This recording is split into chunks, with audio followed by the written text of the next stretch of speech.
compliant with the codes. So, but if we don't have a minimum code, it makes it very difficult for us to get insurance on a lot of these buildings. And what is worrisome for me is if you have grandma and grandpa coming into the chapter house, number one, they're not ADA compliant. So if you got a grandparent who is still able to walk and doesn't require a cane or doesn't require a wheelchair or even a walker, then that's great. But many of our elders do require some type of equipment for assistance. So many of our chapter houses are not even in compliance with ADA laws. Now, I know that we can't go back and we can't expect our chapters to be, to come into compliance. However, this legislation applies to the new buildings. I want to make that clear because I know that during the 24th, there were a lot of questions about, how is this going to affect my chapter house? It's only for the new buildings that will be built. We are coming into ARPA money. Some of the funds will be used to build buildings, but without having a minimum code, it makes it very difficult to offer a place where where our people can gather safely or where people can work in a safe manner. This legislation does not apply to traditional like dwellings like a hogan or a cha'o. It's only for commercial buildings, and it does not apply to residential such as a home, a mobile home, a hogan, what have you. This is only for commercial buildings. I make that very clear because during the 24th, those were questions that came up. And I really, encourage my colleagues to read the legislation as it's noted in the legislation, what this legislation is going to do and why it's important. I do have my agent on the line, Mr. Tooley. Mr. Tooley, are you there? Yes, ma'am. If you're there, perfect. Mr. Tooley, I'm going to turn the floor over to you, and I would like to end my part of it by saying that we do have support from General Services we have support from General Services for this legislation. I'm going to turn the floor over now to my agent, Mr. Tooley, who can provide you a little bit more information. Thank you. Mr. Tooley, Madam Chair. You have the floor, sir. Thank you, Madam Chair. Hidini do lis sednije down to sink. She Marcus Tooley in she bestowed legend skis de in a sha. Tutness on in schlindo to hit Lenny. Bushes chin ado totsoni e dashiche do bimpetoni do todich dashinale kotal ea the nen schlido ado facility maintenance e ajit banashnish nzao na holji katoko. Thank you for this opportunity to present before the RDC committee. Congratulations to your appointment to this committee. I certainly look forward to working with you. Madam Chair, Charles Newton, Building Code NEGO. The whole purpose of it is to ensure compliance and to ensure the safety of the buildings, and then to ensure occupancy standards are met. So in generality, the main purpose of building codes is to protect public health, safety, and the general welfare as they relate to construction occupancy of the buildings and structures. Right now, we don't have that. The Navajo Nation buildings, as you know, and you probably have heard, that I'd say about 80% of our buildings across the Navajo Nations don't meet those standards and don't meet those requirements. Last council, they appropriated money to address the ADA compliance. It's just an indication that our buildings are out of compliance and we don't meet the accessibility requirements for people that have disabilities, and they're not able to enter into a building to seek services. So kutoi des condo ni ado no to building codes, and then that's what we're looking for, is that it doesn't go retroactive back to when the building was built. If it's approved and then it goes from that day forward on, and it makes the Navajo Nation more accountable in terms of constructing buildings and then ensuring the occupancy standards. I don't hit a net, or you they utilize the buildings, they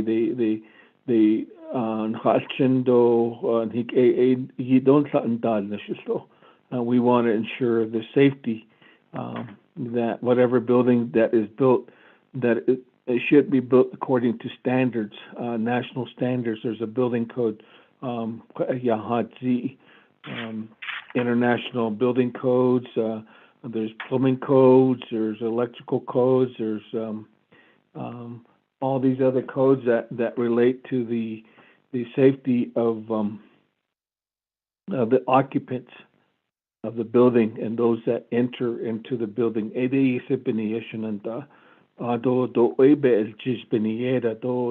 not trying to make anything difficult for any of the programs. We just want to ensure accountability, that Navajo Nation's accountable, that we want to protect our employees, we want to protect those that enter into our buildings.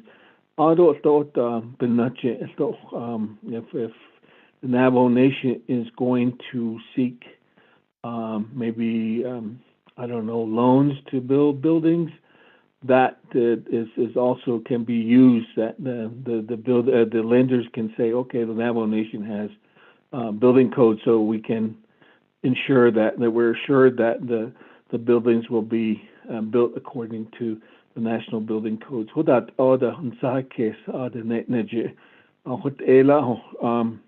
And then thank you again for the opportunity to present before you,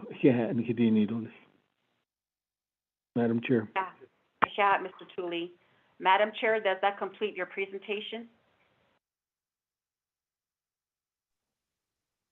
Yes, I believe so. And again, as stated, this is for buildings that will be built after this legislation is signed into law by the President of the Navajo Nation. So with that, we do stand for questions. Thank you.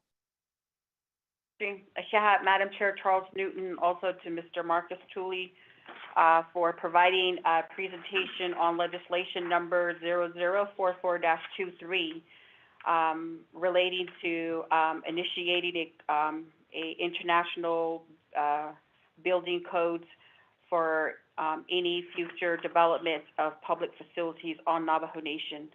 And again, thank you. So members of Resources and Development Committee, do we have any questions on this particular legislation for the presenters that presented here before Resources and Development Committee? Madam Chair, I do have a question. This is Shauna Claw. Honorable Shauna Claw, you have the floor. And my question is to the sponsor of the legislation, Madam Charles Newton. In the legislation, there are several resolutions that are mentioned. For example, ACJN-99-68, and there is a CN-93-68. Do you have the attachments for the legislation? Because there are several approved resolutions that are mentioned, and I think that if we have those, we can look, make sure that are following by the existing code. And then in here, I have a question regarding the grandfather clause on page 2, line 28, about the buildings, if they're being renovated. So I do have a concern regarding grandfather clauses, especially with the existing buildings. I currently have a few buildings in my area, my community, that are not up to standards, and I think that if we don't consider having them at least meet some of those specifications outlined here, they will remain substandard. So those are some of my concerns that I have. So I'll go ahead and turn it back over to our Madam Chair, Brenda Jesus. Yeah, thank you, Honorable Claw, for posing the question. Back to the sponsor, Madam Chair Charles Newton, there was questions relating to the two resolutions that were stipulated in the legislation ACJN-9968 and CN-93-68. And also a question was posed regarding the grandfathered clause provision under the legislation, page 2 of 5. So if you can go ahead and make a response to Honorable Claw, Madam Chair. Thank you for that. Thank you for the questions. So in terms of the legislations that are being referenced, we can, as council, request that information from Office of Legislative Counsel. Usually when there are citations within a legislation, it usually kind of falls back on the delegate to get copies of those if they want to read it. They're normally not attached to a legislation, but I think that you can request your Office of Legislative Counsel, Ms. Mariana Khan, to track down those legislations that are being cited to within this legislation. So I'm sorry, that's normally how it works when legislations are being cited to. So again, you can make that request with Ms. Khan. As to the grandfather clause, that part of the language is to make it clear that the existing buildings right now, like this building code, would not affect the existing building code in the buildings at this time.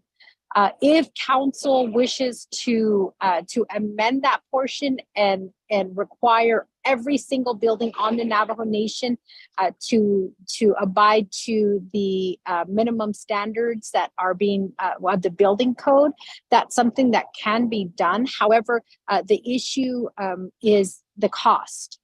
Bringing all of our buildings up to standard is going to be very, very costly. And so what we did is, when we talked about this building code, is we said, we can pass this legislation and have it affect the new buildings that are coming into existence as a place to start. Because a lot of our buildings are going to be funded by ARPA money. And that was the reason why we're trying to get this push to establish this minimum, I guess, building code requirement.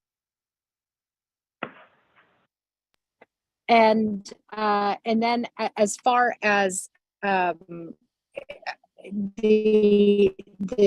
grandfather clause, where it's saying the renovation is, if your chapter house is going to be renovated, then the minimum building code requirements would apply.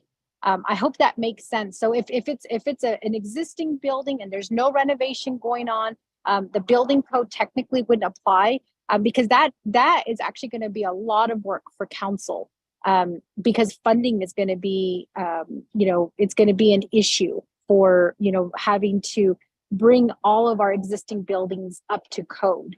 And that, I think, is a whole separate legislation that would require funding to be attached to that legislation, identifying those funds and making sure that those funds will be available. Right now, what we're trying to do is we're doing this in steps. So the first step is to recognize, that there's going to be a minimum building code required for all new buildings that will be built on the Navajo Nation. And then the part of that is also the funding that was granted during the 24th Navajo Nation Council for the disabled community to try to help bring some buildings up to ADA compliance. The funding that was received last year, I'm trying to think how much that was. I want to say it was like around 11 million. That funding actually is not enough. When the council was informed of all of the buildings that are not ADA compliant and what the cost is going to be to bring them up to compliance, that was only a portion of that. But it's kind of a long range plan, because we also gave funding to general services for them to do an inventory on all of the buildings that are owned by the Navajo Nation. And I say that that technically can you guys hear me? Yes, ma'am. Okay. I'm sorry, my AirPods kind of went silent there.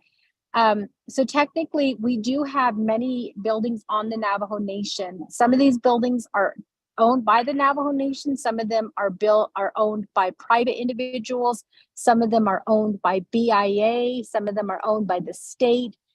Really, we have a wide array of buildings that are owned by different people. And so what we were trying to do is we were trying to get a good idea of how many buildings on the Navajo Nation are owned by the Navajo Nation. So number one, an inventory had to be completed. Number two in that is identifying which one of those buildings are not ADA compliant. Number three is which one of those buildings are, like not up to code, meaning, there is some type of hazardous material maybe, or some type of hazard within the building that is not being addressed. So it's getting that full inventory, and then that information will be shared with council along with what it's going to cost to bring all of our buildings up to standard. But the question that came out is, what standard? What standard are we going to be using? Because every time a new building is built on the Navajo Nation, different codes are being used, different standards are being used. That's when we said, okay, well, we need to establish a law that recognizes a minimum standard. And this building code that's being referenced right now is the minimum standard within the construction field. And so my understanding is it's really up to the people who are building, which code they're going to be using. Sometimes they use state code. Sometimes they might use the International Building Code. Sometimes they might use a municipal code, but it sets the minimum standards. We could change that later on through an amendment if we required a higher standard within our code. But right now, this is just to recognize the minimum standards for building a building on the Navajo Nation. So I hope I was able to answer your question in terms of the grandfather clause, and then also the citations that are being referenced within the legislation. Thank you, Madam Chair. I stand for questions. Yeah, thank you, Madam Chair. Charles Newton, Honorable, did that clarify your question? I'll go ahead and do a follow-up question, Madam Chair. Honorable Claw, you have the floor. Okay, so under the grandfather clause, I think that statement is pretty vague and really general, where it says unless the building is being renovated. So I do think that we do need to be a little bit more specific. For instance, with my chapter, Chin Lee, we are going to have ARPA funding to renovate the existing chapter house. And so I think that renovation can range from putting in a new window to $1 million renovation. So, but that needs to be clearly outlined, and that's why I had asked for more clarification on the grandfather clause. And so I do know that you do have Mr. Tooley on the line. Based on his experience, I think we can do more work in that section. So that would just be my recommendation, Madam Chair Charles Newton, if you could consider that. And I will go ahead and turn it back over to Madam Chair Jesus. Yeah, thank you, Honorable Claw.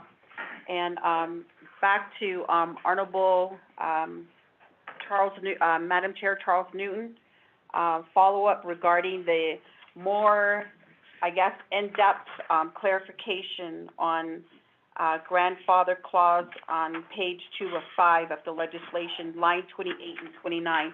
Do you want to go ahead and make a response, or have your agent make a response, Mr. Tooley? I think we can both make a response to that. Chair Jesus. You have the floor. Yeah, you have the floor, Madam Chair. Thank you. Thank you very much. And thank you, Delegate Claw, for making that known that it does require a little bit more specification. I always make a joke, and I always laugh and say, you know, when you have one lawyer in the room, you get a clear answer. When you get two lawyers in the room, you know, you might get an answer, but you also might get, you know, two people who have differing views of the way that language is being used. You get three lawyers in the room, you know, then you create chaos.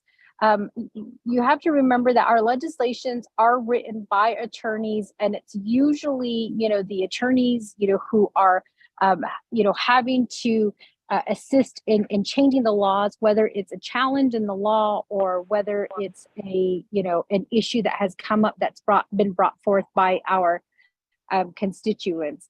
But in either case, what I understand, you know, when writing a legislation is, you know, some legislations are so specific that there's always people who find ways around it to say, well, that doesn't apply to me because it wasn't listed.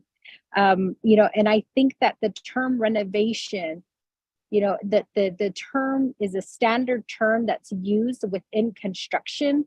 And so it's always looking at that term through the eyes of the contractor or whoever, you know, the party is. And so, you know, I always caution, you know, when we're talking about legislation, because we don't really want to be too specific and say that, you know, it only includes, you know, A, B, and C, when, you know, technically we're not considering D, E, and F, and D, E, and F may later come in and say, hey, you know, we were never really considered when that legislation was written, or these issues were really never considered. So my understanding and the way that the legislation was written is we did get feedback from General Services, which also included Mr. Tooley, you know, to provide some input in that. And so I'll leave it to him, you know, on whether that should be clarified a little bit more. I also want to make it known that as a delegate, you do have the right to offer amendments to a legislation. So if you think that this does require a little bit more of a definition, I think that you could work with legislative counsel to see how that could be done. But again, you know, when the legislation was presented to me, I did read through it. I did send a copy to General Services before I actually signed the legislation and dropped it off at Office of Legislative Services. However, I'm going to go ahead and turn the floor over to Mr. Tooley. Perhaps he can provide us a little bit more input, and he may also agree that renovation term, you know, or that grandfather clause, you know, that maybe it does need a little bit more tweaking. But I'll go ahead and turn the floor over to him. And just know, Delegate Claw, that if you want to amend the legislation, you do, you know, have the power as a delegate to do that. So, Mr. Tooley, Chair Jesus, if we could turn the floor over to Mr. Tooley to provide a little bit more input into that. Thank you. Thank you, Madam Chair. Mr. Tooley, you have the floor. Thank you again. The term grandfathered means just basically existing structures that could be accepted as they are for the time being. So although if you're planning on doing renovation to a particular building, the code requires that you meet some of those standards that are outlined in a building code to the greatest extent feasible is what the code allows, and it's it states that if, let's say, if you're replacing windows, and then that's the only thing you're doing, and then you just have to ensure that the buildings, the windows that are being replaced meet certain standards, that to ensure the safety of the occupants and the user of the building. And that's the bottom line, is that we want to ensure the safety of those that enter into a building, and then also to ensure their welfare as well. So when you really think about it, when you take your vehicle to a shop to get fixed, you want that vehicle to be safe for you to drive. And basically the building code will allow that to happen, is to ensure the safety so that you're protected and whoever enters into a building is also protected. So not a kid, and then the building codes does state that you have to if a building's already existing and you want to add on to a building, maybe adding another room, then you have to follow the standards that are listed in the building code. But you can't basically just throw 2x4s together and call it good, because then you're jeopardizing the safety of those that entered into the building. So it's for the safety and welfare of those the occupants of the building and those that enter for direct services. Just to make it clear. Thank you. Yeah, thank you, Mr. Tooley and Madam Chair Charles Newton. I'd like to go ahead and give it to Honorable Simpson. Thank you, Madam Chair, members of the RDC. Good morning, Shito. Thank you, Delegate Jean Charles Newton, for your legislation number 44-23.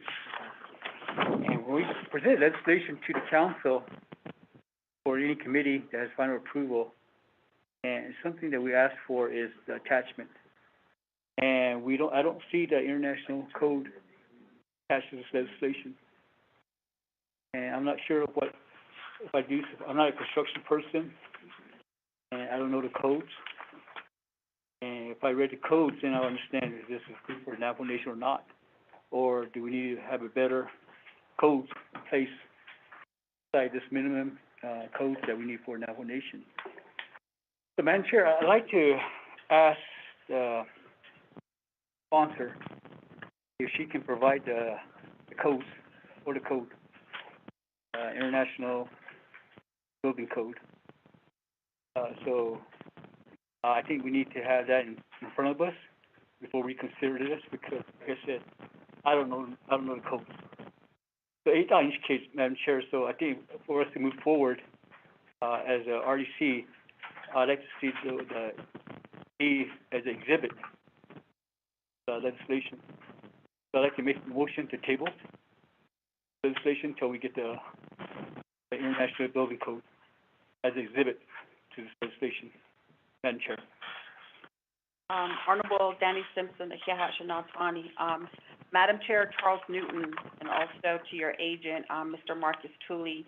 I'm not too sure if you heard our honorable colleague, but the recommendation here that was made was due to some of the members here on Resources and Development Committee not to being quite familiar with the International Building Code, or all the codes that is under the provision, letter D, page 3 of 5, that none of these attachments were attached to the legislation. So for clarification and clarity, it was recommended to provide the International Building Codes information, and for the reason being, Point of order.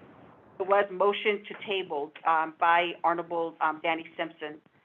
So, it is motion to table. We can't discuss this any further, but provided that we, get the, building code information provided to Resources and Development Committee.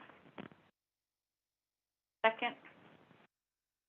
So I do have a motion on the floor by Honorable Danny Simpson to table the resolution, and I also have a second by Honorable Shauna Claw. So, Can Madam I Chair. ask a question really quickly for clarification? Madam Chair Charles Newton, you have the floor. Thank you. So I just want to know, who do we charge? Because the International Building Code book is $139. Multiply that by 24 delegates. I just need to know, do we charge council for this because it's a request by a delegate? And it is a book. So, I just need to know if we're going to table this legislation so that you guys can have, time to read a book. I need to know, who do we charge? So I can make the Yeah. requests. DCH should have one. Madam Chair Charles Newton, for, that question. Now, in terms of providing the actual, attachment of this book, it is a pretty huge, book that, a lot of the, inspectors and, A&E firms utilize. Right now, at this point, it would have to be provided by the sponsor, because again, as we all know that, whoever is the sponsor to a legislation, I don't know if you can just provide some exhibits of, copies off of the internet, and maybe this is something that you would have to collaborate with Mr. Marcus Tooley on.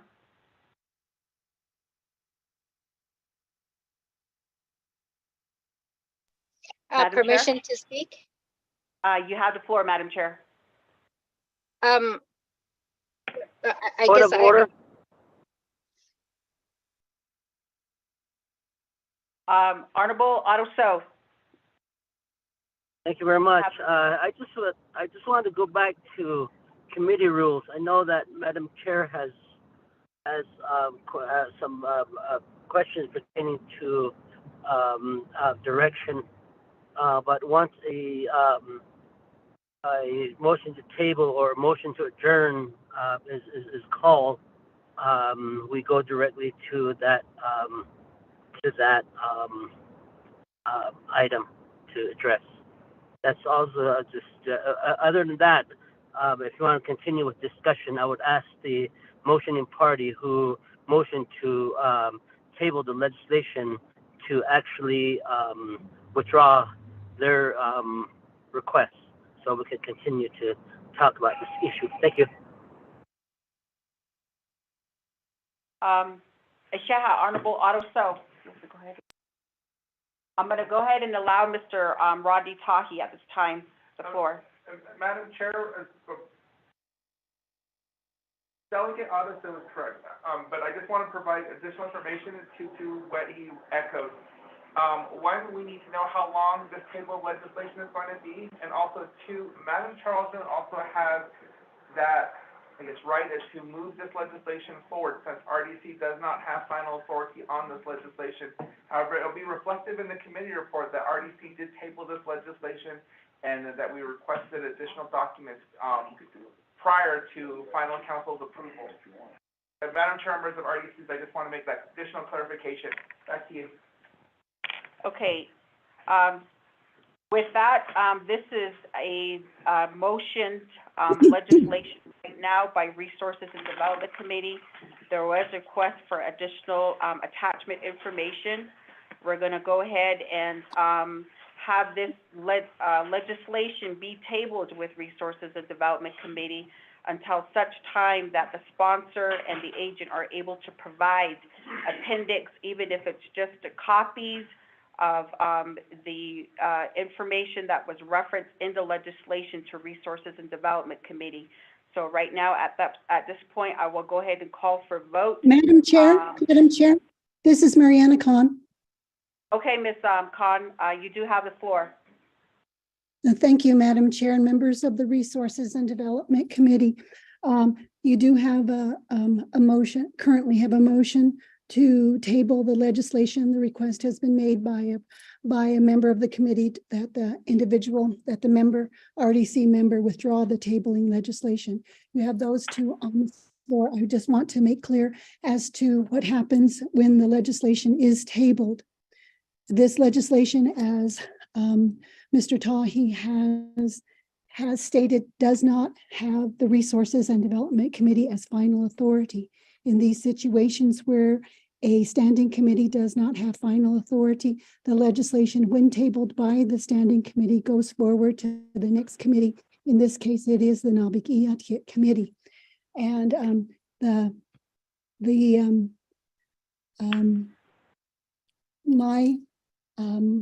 the Resources and Development Committee in this discussion has brought up a few important matters. One of which is the references made to the building code. The Resources and Development Committee could make an amendment to put in the internet connection to that particular code is one possibility, and the other is to provide in the report, the RDC report, that the Nabiq-Iyatyit and the council provide a link to this building code, and also perhaps even provide that a hard copy be made available in the Office of Legislative Services for delegates to peruse. My guess is that in order to provide a link to the code, the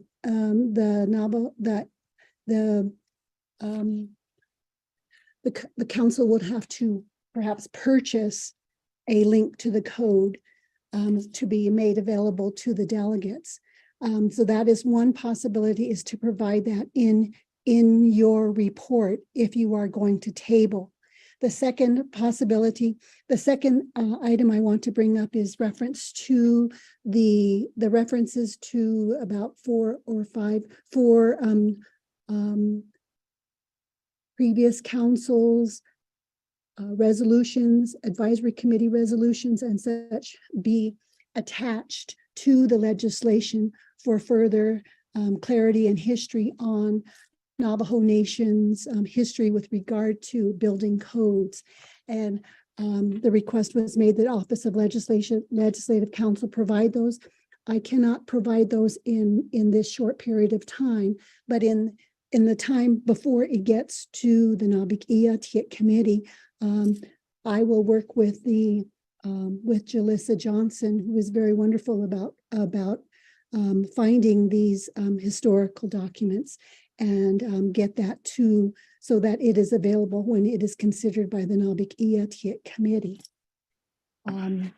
Those are my suggestions, Madam Chair.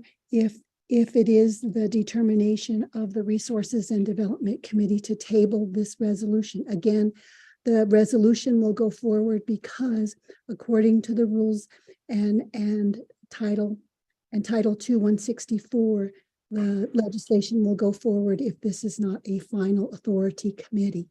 I suggest that the report, if that is the situation, that the report from RDC reflect that the need to provide a link and a hard copy to the code, the building code that will be adopted, and also copies of the Navajo Nation history with regard to building codes in general also be attached to the legislation.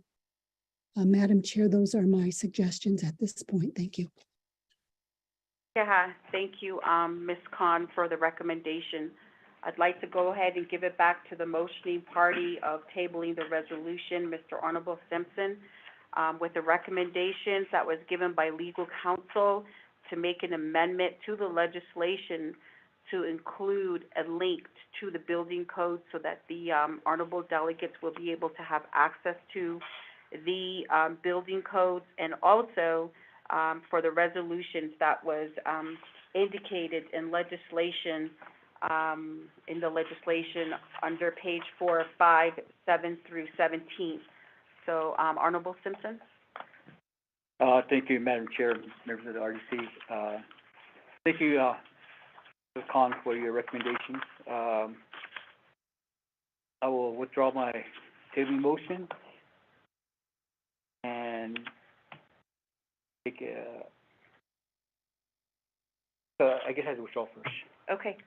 So with that, members of Resources and Development Committee, I do have Honorable Simpson who is withdrawing his motion for tabling the resolution, and I'd like to go ahead and ask Honorable Claw. She did second the tabling of the legislation. If you want to withdraw your second as well. I will concur. Okay. Yeah. So with that, members of Resources and Development Committee, there were some recommendations that were made, but at this point, as Chair of Resources and Development Committee, I'd like to go ahead and give the gavel over to Vice Chair Casey Allen Johnson. Good morning. Thank you, Madam Chair. My honorable colleagues here at the conference room. I'm going to go ahead and to Madam Chair Brenda Jesus. Forma. Thank you, Vice Chair Johnson. I just wanted to, I guess, make a recommendation, Madam Chair Charles Newton, also to your agent, Mr. Marcus Tooley. So when we're talking about building codes, one of the things that I believe we need to add in this legislation is to the divisions or enterprises that will be doing a build-out of a public facility going forward. How are we going to address the construction inspector? Because when we're saying that we're going to be building based off of a building code, there has to be a construction or a building inspector in place that would inspect the project built out phase by phase, knowing that it is built according to the as-built of the design plan that was signed off by a architect firm. That's one question. The second question I have, Madam Chair, is that on page 4 of 5 of the legislation, lines 7 through 17, again, my honorable colleague Claw had questioned these resolutions, which were ACJN-99-68 and resolution number CN-93-68. One of the concerns that I have is you had mentioned in your presentation, Madam Chair, that this is only for public facilities going forward. But I believe that the language provision under number 3 and 4 of this legislation, of page 4 of 5, is actually language for house construction or housing codes as well. Or either it references housing code of the Uniform Building Code. I think this is one of the concerns that I have for a lot of our constituents here on Navajo, where I know that within a zoning ordinance in any municipality that they would look at the structure of a house to deem it sufficient for an insurance company. But then also the language under under page 5 of 5, section 4 exemptions, the language provision from line 19 to 23 is also in a sense contradicting with what is stipulated under page 4 of 5, lines 7 through 17. So I guess that's an area that I would just highly recommend for clarification, Madam Chair Charles Newton, and also to your agent, Mr. Tooley. So those are just the two areas that I have questions on. Thank you, Honorable Vice Chair Johnson. Back to you. Madam Chair. Okay, we're going to go to give it back to the sponsor. Madam Chair Charles Newton. Thank you for those questions, Chair Jesus. I will let my agent answer the first question, but the second question, when you're talking about the housing code, I'm not sure exactly what section you're referencing, because when I sponsored the legislation, it does exempt. If you look at, I was just looking at it.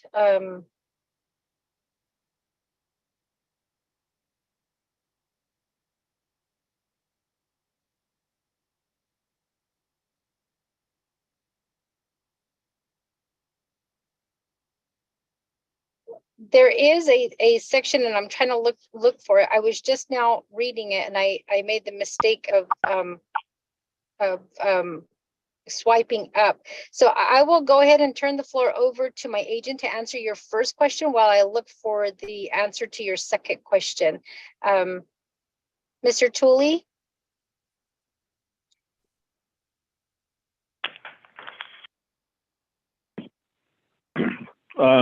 Good afternoon again. Chair, may I speak? You have the floor, Mr. Tully, go ahead. Thank you. There seems to be some confusion on the intent of this legislation.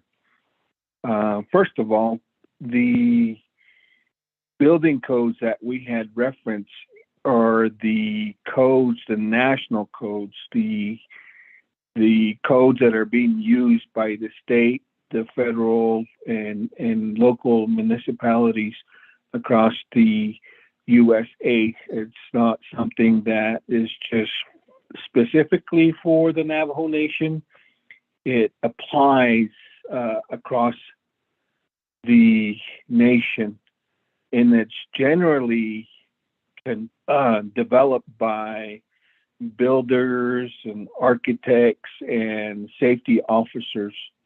They are the ones that develop these codes based on past experiences, based on structural engineering studies, geology, and so forth. And so that's just to protect the occupants of a certain building. It's not something that we dreamed up, but it's something that is already in existing and being used across the nation. Clarification, who is going to inspect? Generally, we have other entities like NTUA.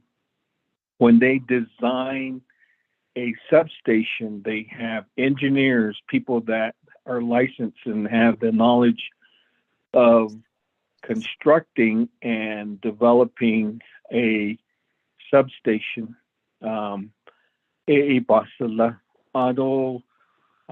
Like say, for instance, the NDOT building. We didn't do that locally. That was done by a licensed architect. That licensed architect then is responsible for ensuring that the building codes are met, that if for certain designs in a building, like say, for instance, when you go into that foyer, there's that large space there. So, those are all structurally engineered by a licensed engineer. So, and then when the building began construction, then the architect hires a inspector to ensure that the building are following the drawings and the specifications that were put out there. I used to work for NHA for about 15 years, building homes across the Navajo Nation. And in that, the housing authority would hire inspectors. That was part of the cost of building homes.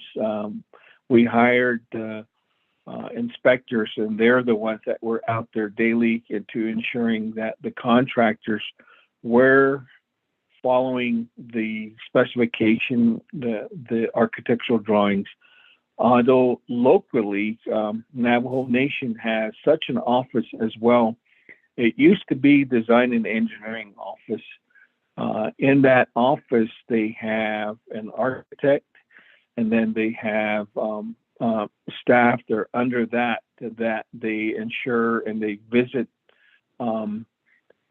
certain construction sites. Under community development, they ensure that the building is safe. So at the conclusion of any new development, then they issue a certificate of occupancy. That's to say that, yes, this contractor followed and passed all of the inspection, and so now the building is safe to occupy. So, Madam Chair, your question on who is responsible for inspection, it could be part of the cost of constructing a new building by, let's say, if facility maintenance is going to construct a building, then facility maintenance better have also include funds to cover the inspection portion of it. To your question, Madam Chair. Thank you. Thank you, Mr. Tooley. Madam Chair, answer your question. Yeah, thank you, Mr. Tooley and Madam Chair Charles Newton.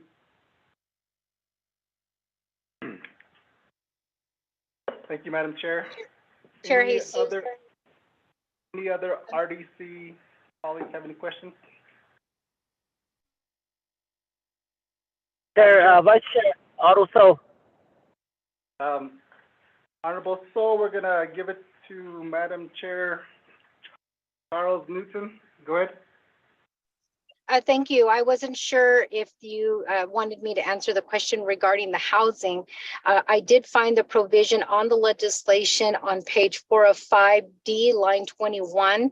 It does, so I wasn't really understanding this, the second question regarding the housing question, but I do want to read within the legislation. It does state that the latest international building code applies to all buildings, including commercial buildings, except detached 1 and 2 family dwellings and townhouses up to 3 stories.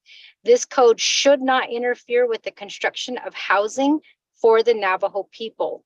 This code should not be confused with the latest Residential International Building Code, which is a comprehensive code comprises all building, plumbing, mechanical, fuel, gas, and electrical requirements for 1 and 2 family dwellings and townhouses up to 3 stories. Again, that is on page 4 of 5 of the legislation, starting on line 21. And then if you scroll down to page 5, it goes a little bit further in that it also states on page 5 of 5, line 13, that this legislation, basically what it's saying is that the Navajo Nation hereby rescinds its approval of all prior building codes that are not up to date, such as the building codes approved during the 1960s. Those are the citations that were made within the legislation that Delegate Shauna Claw had requested. And so this legislation is saying that we want to rescind those because they were passed in the 1960s and they are not up to date. In addition to that, if you scroll down a little bit further on the legislation under section 4 exemptions, it does state on line 19, this resolution adopting the latest international building code for construction of commercial and government buildings by the Navajo Nation government and its entities and political subdivisions subdivisions shall not be applicable to Navajo traditional buildings such as Hoan Namaza Hogans, Cha or shade houses, Tkache, sweat houses, other such dwellings, and Navajo ceremonial structures. So I will make it clear that I wasn't really understanding the second question, and then also the references to the 1960 codes that was approved at that time. Those need to be rescinded. Otherwise, you have laws that would be conflicting if the 1960s legislations are still on the books.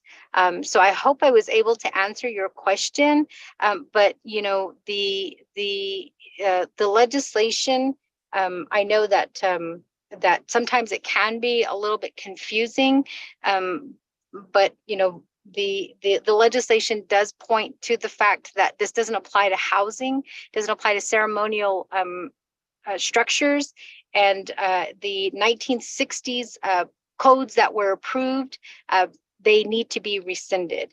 So again, I hope I was able to answer the questions, and I just really encourage delegates to reread the legislation. And again, every delegate has the opportunity and has the right to amend the legislation where they see fit. Thank you. We do stand for questions. Thank you. I'm gonna go and give the, oh, I'm sorry. Honorable Stoll, you got the floor. Thank you very much, members of the Resources Development Committee, and also Madam Chair for bringing this important issue to the Resources and Development Committee. And I do agree that this legislation does need to move forth.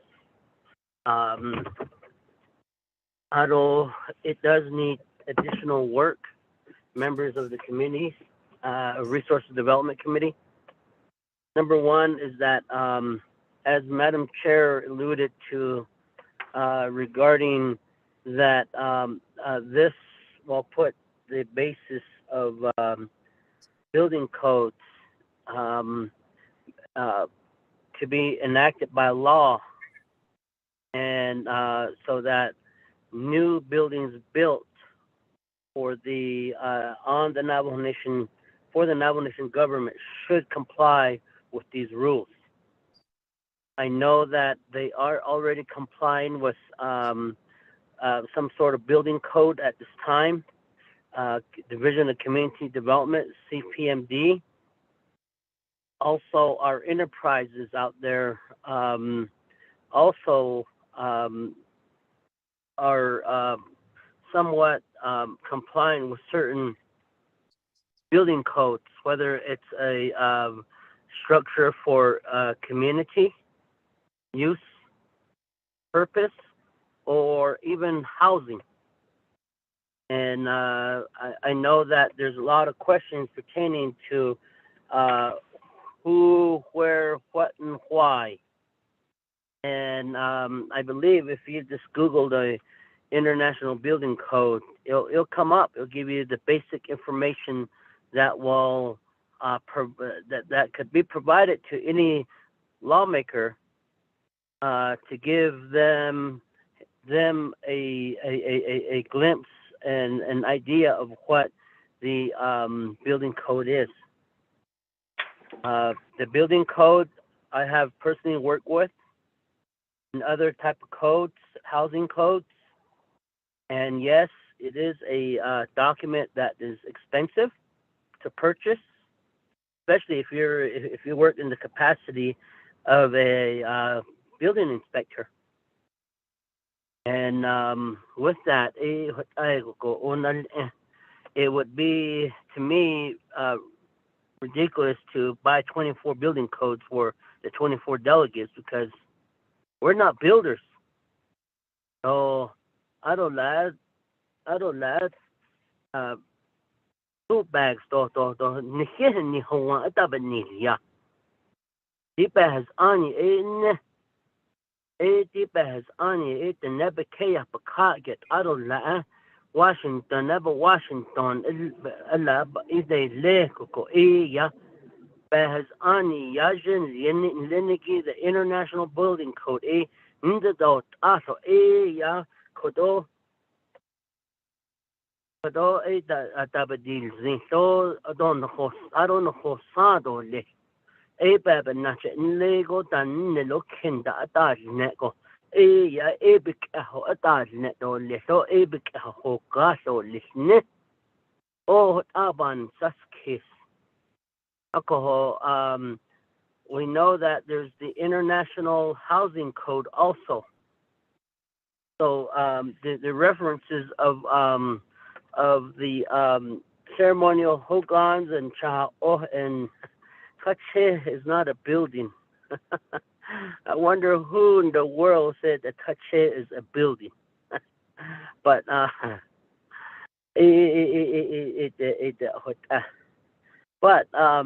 it's more of a personal use.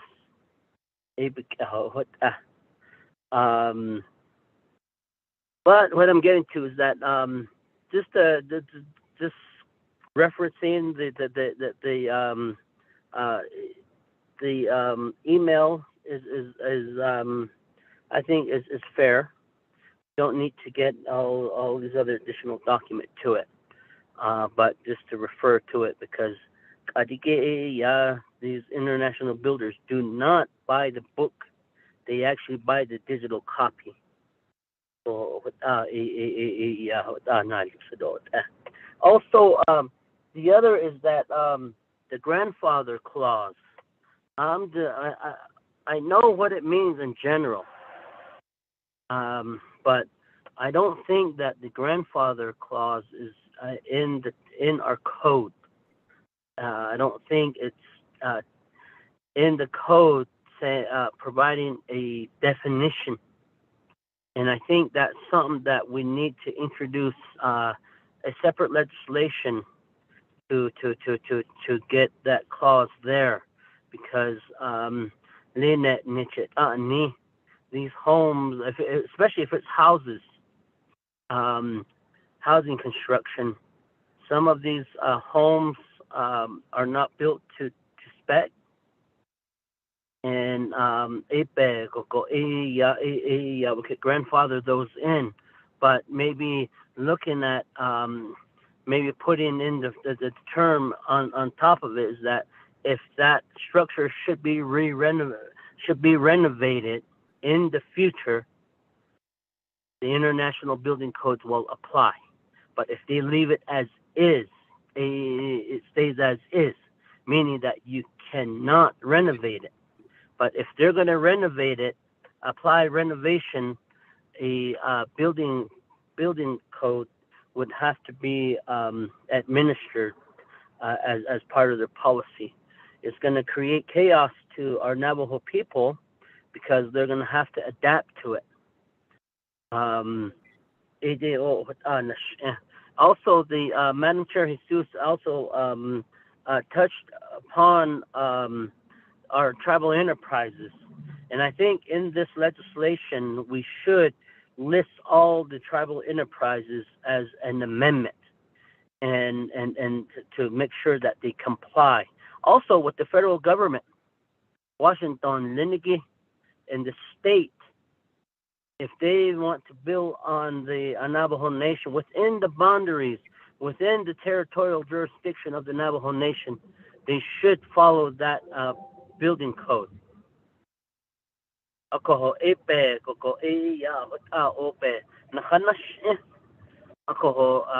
think we should have passed this legislation long, and then at the same time, the citations that are referenced, that are referring to the past building codes approved, they do need to be rescinded. And once this legislation passes council and it passes and it's signed into law by president, the other is that I think that Madam Chair, from here to the Navajo Nation Council, we need to look at where does community development fit in this picture. And meaning that I'm not saying they're not part of it, but we really need to make sure that that aspect is taken care of, because there's going to be forms that's going to have to be generated. Also, probably fees. Fees would have to be implemented to bill. Is this something that has to happen? How the outside our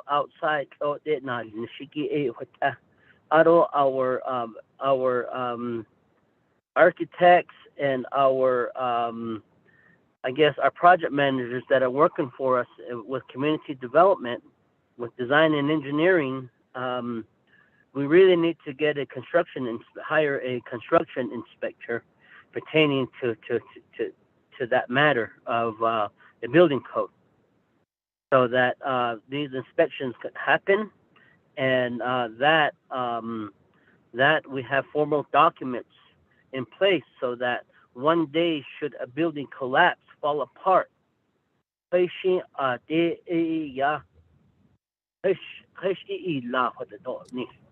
going to be looking at the firm, the architect firm. They're going to be looking at the engineering firm that did the geotech.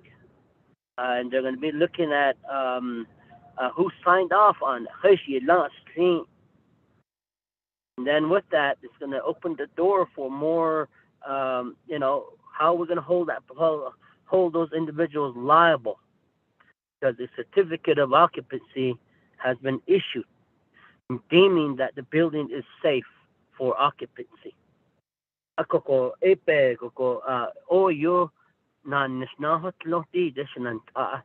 But I think as this legislation moves forth,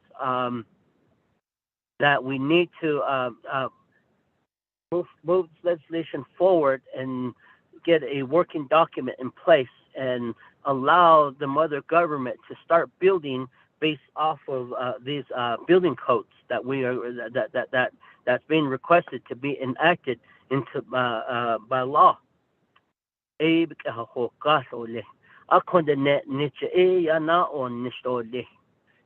that's where I am really trying to figure out community development. Where are they at? I would think that they would be on this call also to say,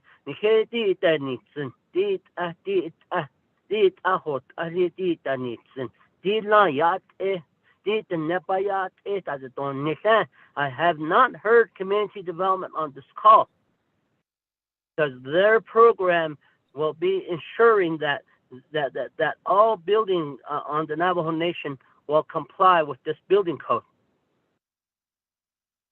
Whether it's the division director making a statement, or should we, or maybe bring Mr. Andy Thomas online. He's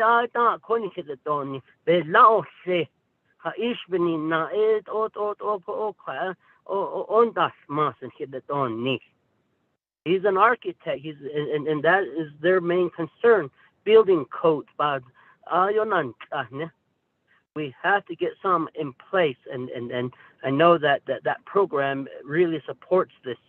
But as the architect and as the he's an architect. He's on the totem pole. He's on the lowest step of the totem pole, and I'm trying to hear what leadership from community development is thinking. Where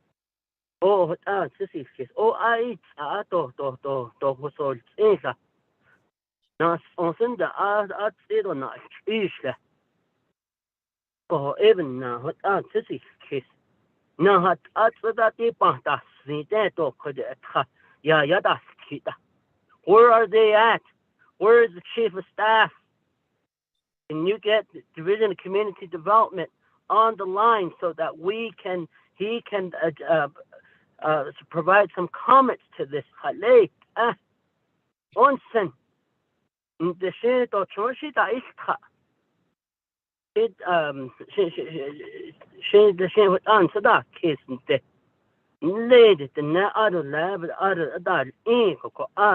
These buildings will directly impact the Navajo people as they start utilizing these these new buildings that may be constructed in the future, whether it's a community building, a multi-purpose building, or even just a regular community building. Koko even na koko ben hanash. I don't that kodoshi yet, Mr. Tooley. Yeah, kodo.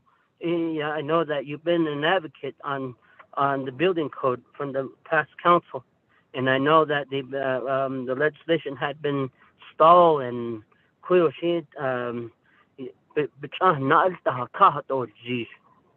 Ko do zago go hata ni ya diba has ani gasoli. But we need to somewhere move forth because there's buildings out there that are being built and that may not be to standard.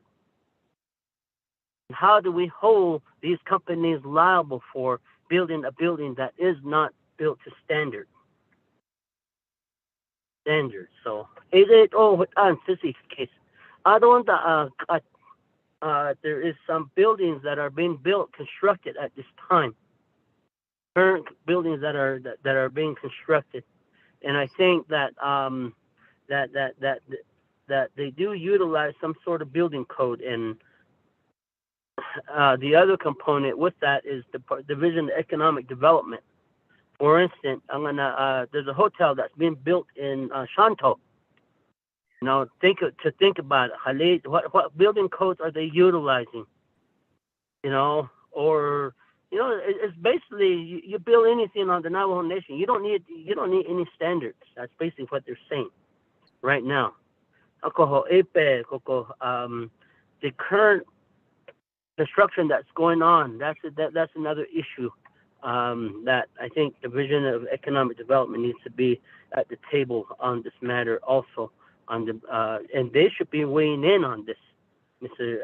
Skoronis, Tony, and do ade ego na nishna sinto hashit asto ade to hosol sinta ade de ni zin ko hot sisi case addition and but I do believe that this legislation be catch to quite the catch ke to ya don da what to ya catch all that no say so to that ni sado is zistoi what that no say aro bihin ho ad in the zilo sa and or little what kid or this nation should have had this building code approved many years ago, because the International Building Code has been in place for many years. Even what what ape hanash esnant tisi kiss hajina sa and it what ape be nash yeah launchant so dole.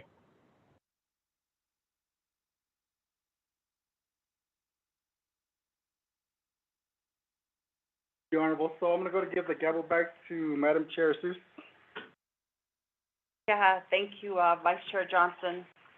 And so any other members of Resources and Development Committee with any questions or comments? Honorable Rick Honorable Meadows, Rick request to speak. You have the floor, sir. Thank you, Madam Chair. Honorable members of the Resource and Development Committee, to sponsor the legislation, Chateja, Honorable Chair Charles Noon, Mr. Tooley, thank you. Shananta, I try and text in my request to speak. Maybe it's not bright enough or not big enough for you guys to see. Proba hadis in litigation and idea nagera 24th Council, but that only chose. Aro konk abanaida kit einchen hasalatida.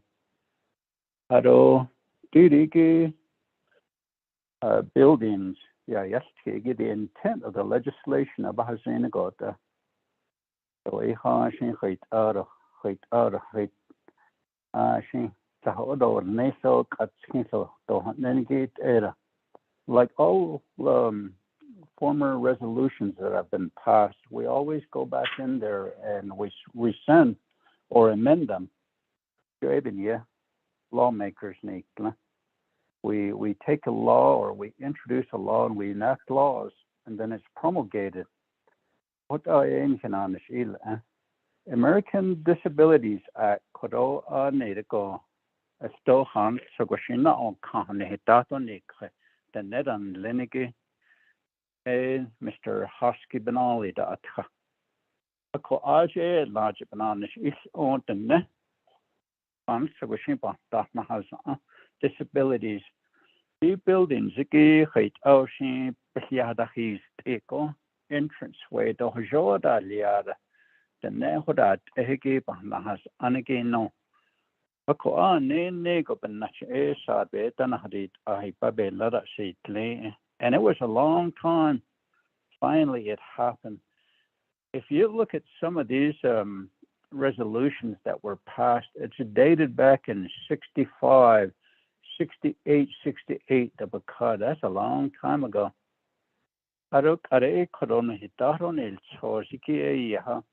Minimum standards, provide minimum standards for safety, health, general welfare.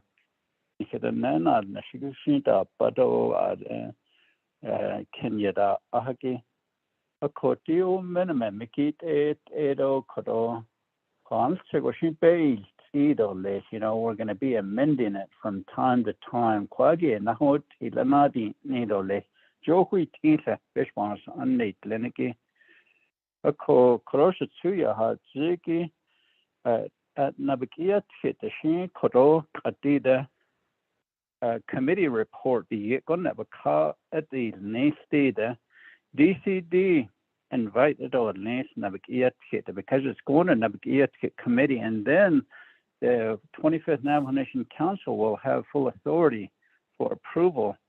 A Navajo Nation Fire Department the chance to hook up at the next ahata edo dago Navajo Nation property maintenance as though you had the husband fire department buildings but husband do be has on it had that in HA so one day be has on next is NECA stop plan of operation Bobby Lancy RDC on the 24th council that they can start building vertically. They go Kenya da about that. A coedation code better that Ege Hasho and Edo Lehiki that Ege il Esnan Anon Nil. No Senegi a Kodi Koro Kihani Datonil so Siki Koroshik and Nasco Be the Donish. At this time, Madam Chair, I'd like to move that we have the amendment language that's been sent to us by Ms. Khan put on his earlier. You have that's not a list or I think that'll be the but I go over this here. Thank you. Back to you, Chair. Thank you, Honorable Naz, for making that motion for the amendment to legislation number 004423, and it is seconded by Honorable Danny Simpson and members of. So, Mr. Tahi, can you read the amendment language provisions into the record? Madam Chair, members of RDC, we have amendment number 1 to legislation number. Yeah, amendment number 1 for legislation 0044-223. 1, page 5, line 15, insert a new paragraph D as follows. D. The adopted code is not retroactive in existing commercial and government buildings. 2, page 5, line 17, insert a new paragraph E as follows. E, the adopted code will apply to renovations to existing commercials and government structures. 3, page 5, line 18, insert a new paragraph F as follows. F, the Navajo Nation President, with the assistance of the Navajo Department of Justice, is directed to present a plan of operation to the Navajo Nation Council for a building code hearing body that will ensure compliance with the code and to hear challenges to the implementation of the code. A budget for this hearing body is also created. 4, the link to the latest international building code shall be included in the legislation in each instance. where the, quote, latest international building code, unquote, is written. 5, the Office of Legislative Services shall provide a hard copy to the latest international building code in the Office of Legislative Services for the Navajo Nation Council delegates to read and review. 6, renumber or relate a succeeding paragraph or sections accordingly if necessary, and this amendment shall supersede inconsistent language contained in and any other committee amendment, which shall be conformant to the intent or language of this amendment. The Office of Legislative Service with notice to the sponsors of the legislation is hereby authorized to make necessary programmatical changes. Madam Chair, members of RDC, that is amendment number 1 read into the record. Yeah, thank you, Mr. Tahi. Colleagues of Resources and Development Committee, may I get a vote on the amendment to include language provision in for legislation number 0044-23. Honorable Shauna Claw, how do you vote? I vote green. Yeah, and Honorable Vice Chair Johnson, how do you vote? Vice Chair Johnson votes green. Honorable Rick Nez, how do you vote, sir? Delegate Rick Nez votes green. Thank you. And Honorable Danny Simpson, how do you vote, sir? Green, Madam Chair. Thank you. And Honorable Otto So, how do you vote, sir? Vote green. Yeah. So members of Resources and Development Committee, we have 5 in favor, 0 opposed, and chair not voting on the amendments made to legislation number 0044-23. Now going back to the main motion. Madam Chair, this is Mariana Khan. Ms. Khan, you have the floor. Madam Chair, members of the Resources and Development Committee, I have a request for another amendment to this legislation. It will take me about 4 minutes to draft this particular request by one of your colleagues. If I may do that now, or would you not like to deal with that right now? The request is for an amendment which will hopefully clear up it says on page 5 of 5, line 13, the questionable language with regard to rescinding the approval of all prior commercial and government codes that are not up to date. And that language appears to cancel out page 4 of 5 because those resolutions are rescinded too. I need a little bit of guidance on this particular request from your colleague, Ms. Shauna and Claw. Yeah, thank you, Ms. Khan. Again, we're looking at amendment number 2 that was recommended. So right now, Honorable Otto So, you've got the floor, sir. Yes, can we go ahead and go into recess for about maybe 10 minutes so that Ms. Khan can finish up that amendment and then we can reconvene? Yes, but we need to get a motion first.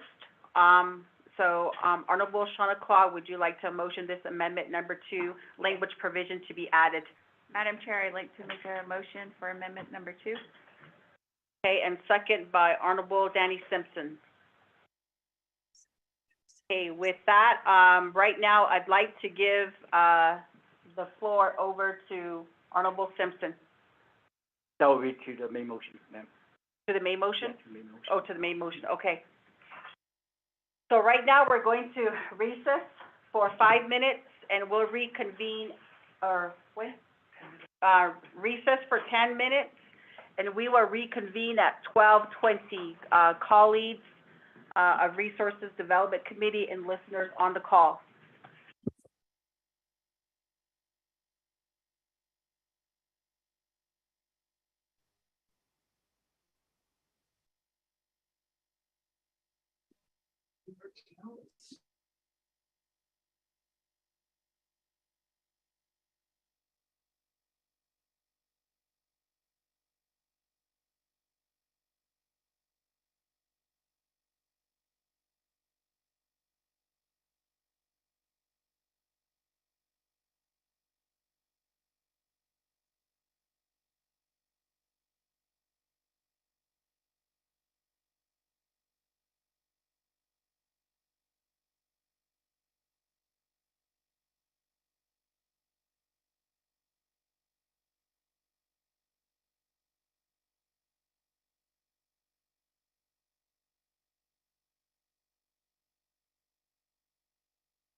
Good afternoon, members of Resources and Development Committee, and also callers on the call, and constituents and representatives that are present here in the conference room. We're going to go ahead and reconvene.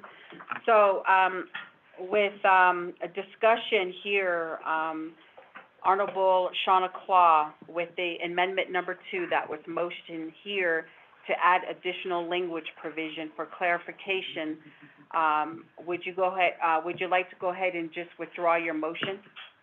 Madam Chair, I will go ahead and withdraw my motion, but I'd like to turn the time over to Mrs. Khan, our legislative. Honorable Danny Simpson, do you concur with the withdrawn motion by Honorable Shauna Claw?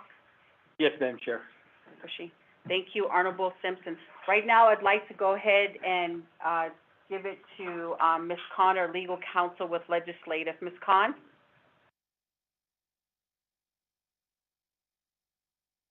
Star 6 to unmute. Thank you. Madam Chair and members of the Resources and Development Committee, I suggest that a little bit more study of the language. I'd be given a little bit more time to study the language of this legislation. I do understand Delegate Claw's concern about reference to housing, and there is a particular historic legislation resolution there with regard to the housing, a housing code that was adopted in the 1960s. And then with regard to the presenter's information that this legislation will not apply to housing. And then there's another portion of the legislation which references the fact that,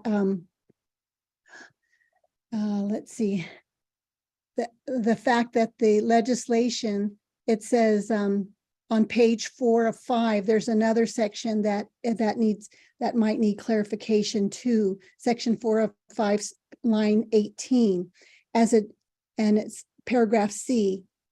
As a current general rule, if federal or state funds are approved for the construction of building or other structures within the Navajo Nation, there is normally a funding requirement that international building codes or other specified codes will be used.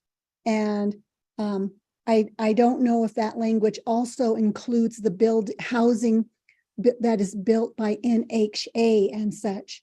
So I do need to speak to the drafter of this legislation from our office and get clarifications with regard to housing in general, so that this question that was raised by your colleague, Delegate Claw, can be clarified. And I would need a little time to do a research on that question and provide that to the committee through an email perhaps, or at the Nabik Committee. Madam Chair, I would like to ask for that. I do not have any clarifying language at this time because I am trying to understand these 3 provisions of this legislation and to make sure that we have clarity with regard to housing being built on the Navajo Nation, and whether that is indeed exempt or whether it is going to be covered by other building codes that are not mentioned in this legislation. Madam Chair, thank you. And I would request time to research that question and provide an answer to Delegate Claw, to email, and also to copy other members of the Resources and Development Committee, hopefully before this legislation is considered by the Nabik Committee. Thank you, Ms. Madam Chair and members of the committee. Yeah, thank you, Ms. Khan, for that clarification. Again, the language provision will be researched a little more by legal counsel. And again, if that language provision is to be inclusive, it will be recommended at the NABI meeting here next week on Thursday. So with that, members of Resources and Development Committee, I'd like to go ahead and go back to the main motion. Okay, I'm good, ma'am. I'd like to go ahead and call for a vote with the report and presentation that was given by Madam Chair Charles Newton and also Mr. Marcus Tooley with facility maintenance for legislation number 0044-23. Honorable Shawna, how do you vote? Madam Chair, Ms. Khan, you have the floor. as I was looking through the amendment that I had sent and that you, the Resources and Development Committee had voted upon, I realized that there was one particular subject area that was raised by the committee and that had not been included in that amendment. And that is with regard to the inclusion of the 1960s council resolutions and the advisory committee resolutions, that they be attached to the legislation. That request could be done through an amendment, or it could be done included in the report from the committee. It is up to the committee how you would like to provide that request, that the legislation that has been raised before, the resolutions with passed, 1 by the Navajo Nation Council and 3 by the Advisory Committee in the 1960s, to include that into the legislation. Would you like an amendment, or would you like to include that in the report? Thank you. Thank you, Ms. Khan. We're going to go ahead. There has been a motion made by Honorable Simpson to add that as an amendment number 2 to include the resolutions from the 1960s that was referenced in the legislation. And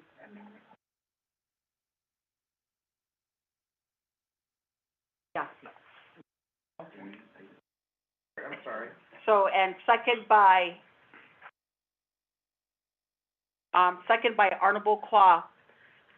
So again, members of Resource and Development Committee, amendment number 2 is made to include the resolution number ACJN-9964 and resolution number CN-93-68.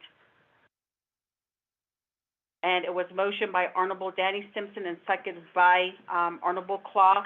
May I get a vote, Resources and Development?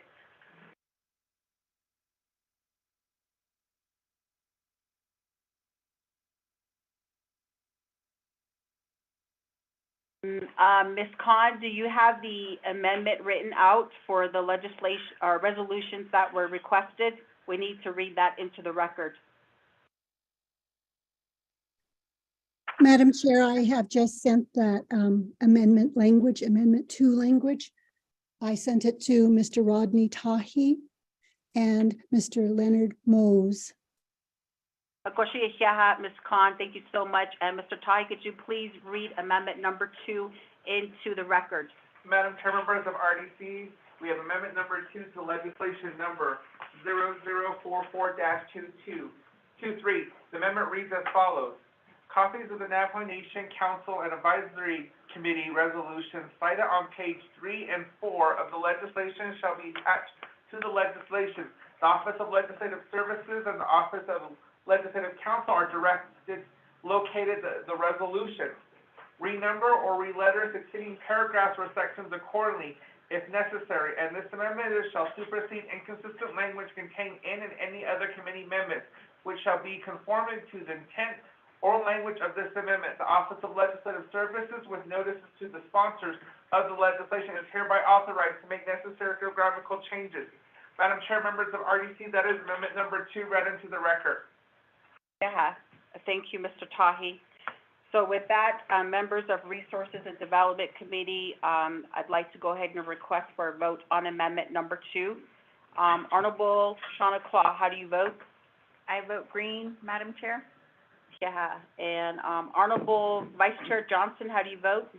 Vice Chair Johnson votes green. Thank you. And Honorable Rick Nez, how do you vote, sir? Delegate Rick Nez votes green. Thank you. And Honorable Simpson, how do you vote, sir? Green, Madam Chair. Thank you. And Honorable So, how do you vote?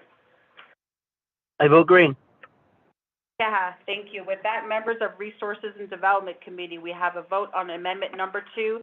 5 in favor, 0 opposed, and chair not voting. Motion carries on amendment number 2. Going back to main motion, legislation number 0044-23. We did have discussions with some amendments that were recommended. Members, I'd like to go ahead and call for vote. Honorable Chavez-Claw, how do you vote? Main motion. I vote green, Madam Chair. Thank you. And Honorable Vice Chair Johnson, how do you vote? Vice Chair Johnson votes green. Thank you. And Honorable Rick Nez, how do you vote? Delegate Rick Nez votes green. Thank you. And Honorable Danny Simpson, how do you vote? Green, Madam Chair. Thank you. And Honorable So, how do you vote, sir? Green. Yeah. With that, members of RDC, we have a vote of 5 in favor, 0 opposed, and Chair not voting. Motion carries. Thank you, Madam Chair Charles Newton, and also Mr. Marcus Tooley for your presentation. Going on to item B, legislation number 0046-23. Mr. Tahi, can you please read the legislation into the record?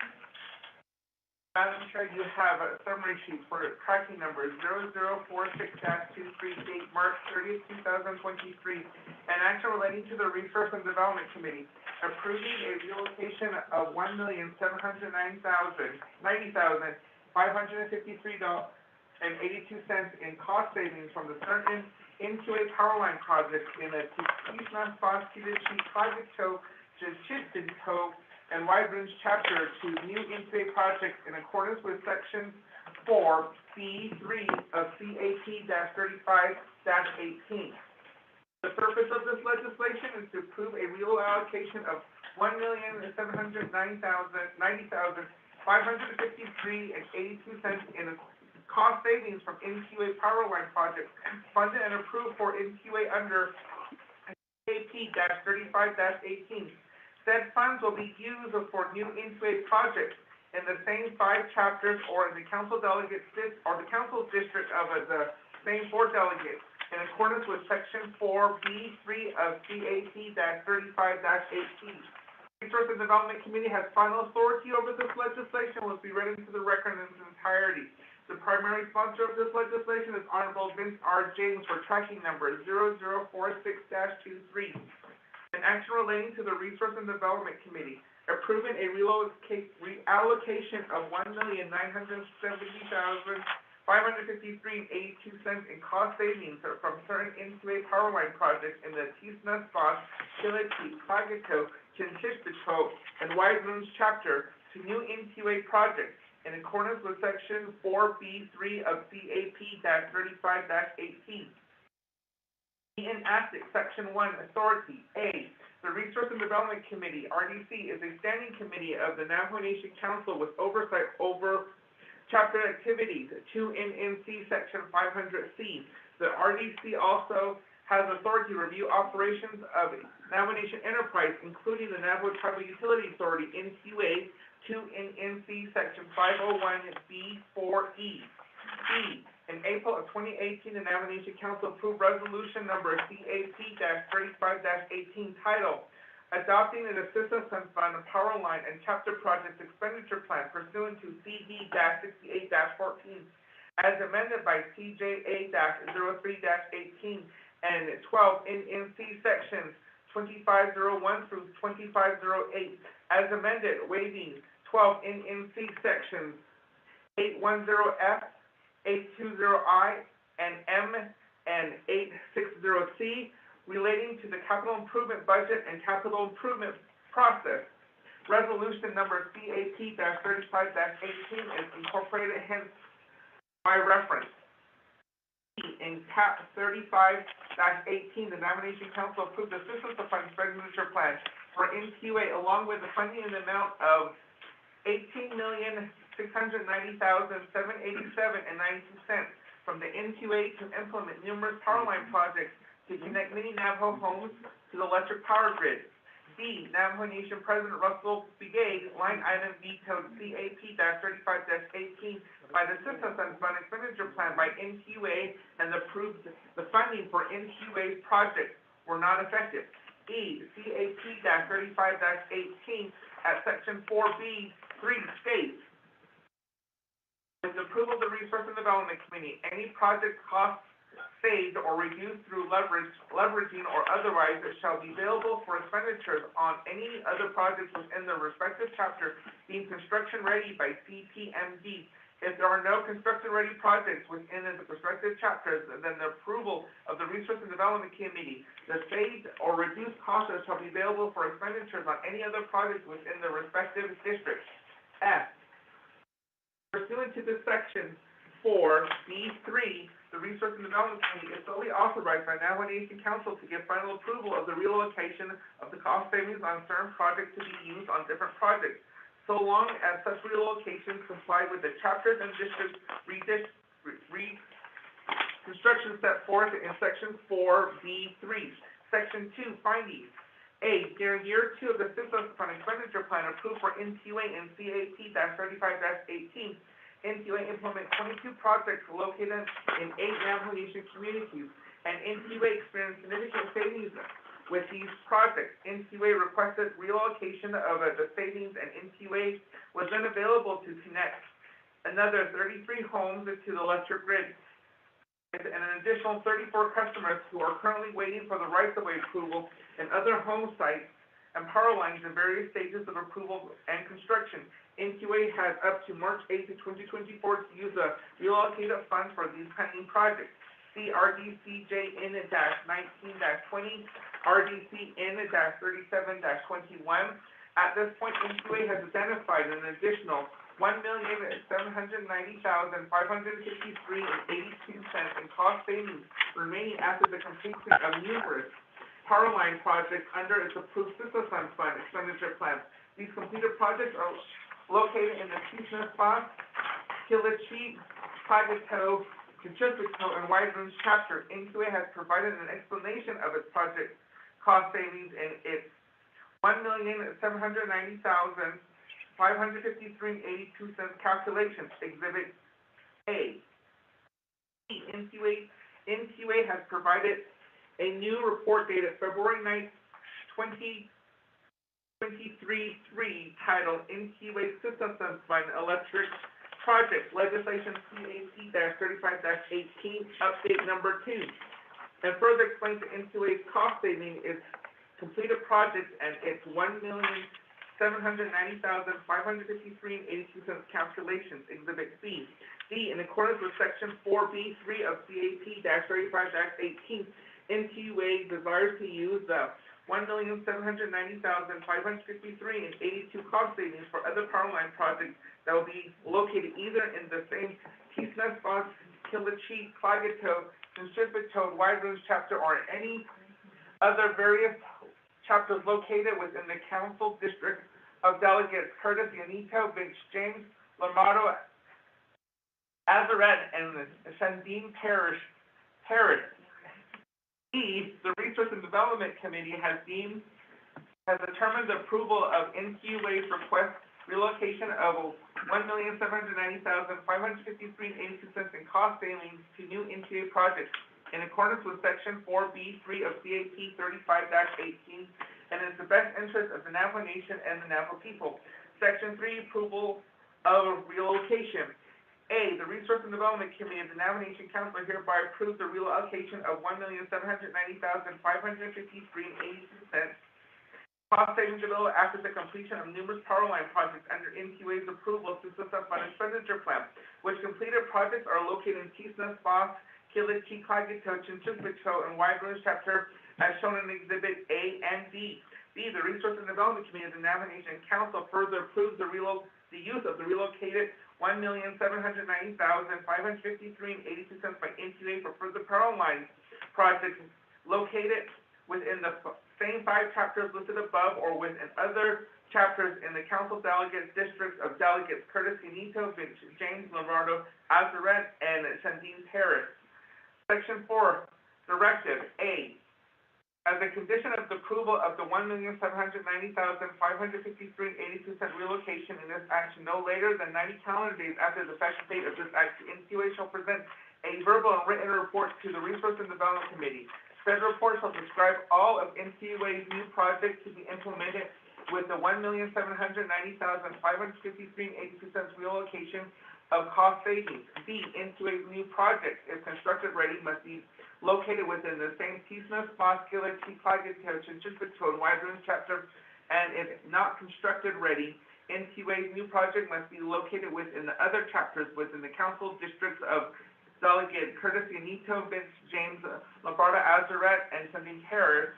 Such restrictions are necessary for NTUA to comply with Section 4B3 of CAP-35-18 effective date. Section 5 effective date. This action shall become effective pursuant to Section 4B3 of CAP-35-18 and 2 NNC Section 221C.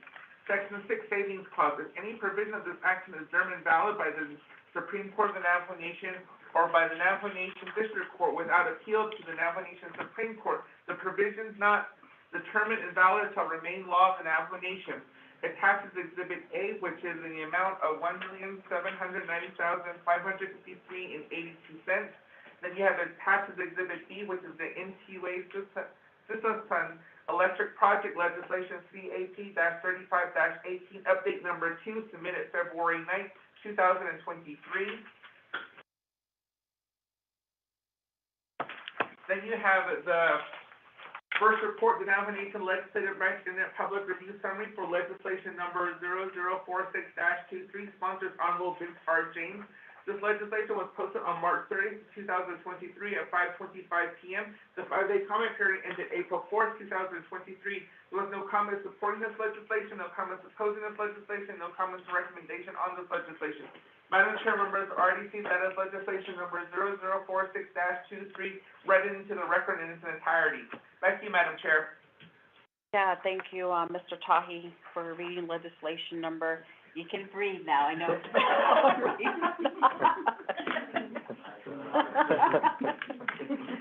Okay, going next, may I get a motion, members of RDC, to accept legislation 0046-23? Motion by Honorable Simpson. May I get a second? Shauna Claus, second. Honorable Claw, yeah. So at this point, I'd like to go ahead and allow Honorable Vince R. James, the sponsor, like to go ahead and present or provide some information on this project. I believe your agent with Navajo Tribal Utility Authority is also present here in the conference room at Navajo Land Department. Honorable James? Honorable Jesus, thank you very much. Ado RDC committee members notlunigi yad eko ado shet kahasi to ado notlunigi do isenot agi kodod legislation 0046-23 in hitaton ni sozako adon hichet yel khasli ako di kodod beshma sa ane si zini gidon hikahozo hiki ede ya eben nacheko based chi na gaigi do aje the quigo sheet achata zado aje betli hata is linko hik ein linigi ko he atkahasi lodan linigi ko ko aje base of la chata hasti ko quite get in hitaton nil so ko 8 ad an the partners nelle besas ande asen do listo haj da satna nan nilta ako ide ya shaba panosen do listo ajit honorable delegate Curtis Yanito because anje jo aje it is not bus chapter aje they have a cost savings ako based on Vahiki will stay in East Nuts bus chapter under Delegate Yanito's region. That's not going to be transferred over. Same goes with Kitlachi chapter, which is my region as my district. And then the same thing with Honorable Lamardo Azaret. He does have 2 chapters on there, Klagato chapter and Wide Range chapter. These were projects that were projected for those areas. So they stay in that Delegate Azaret's district area, and then that goes with Honorable Parish as well, Chitrimbito chapter. So without a hiki cost saving, it's staying within that delegates region.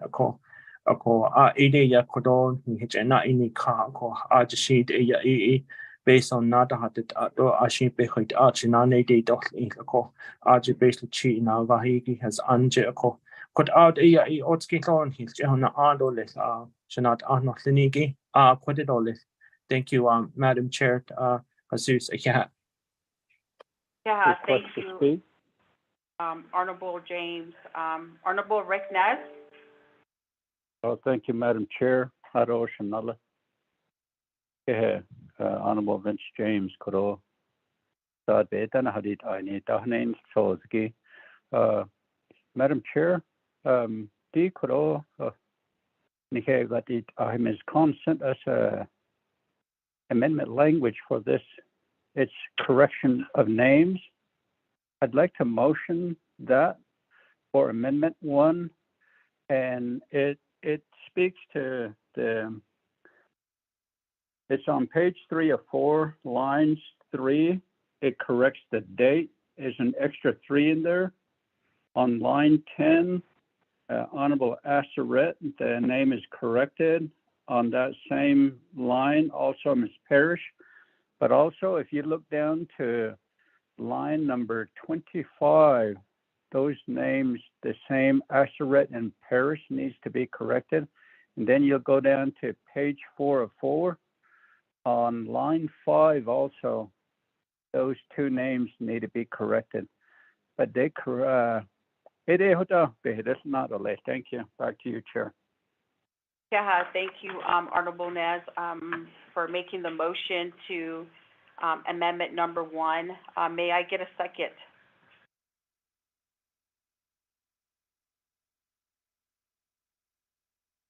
Anna Claw. Yeah, Honorable Claw. Request to speak, Madam Chair. Okay. Honorable Claw, you do have the floor.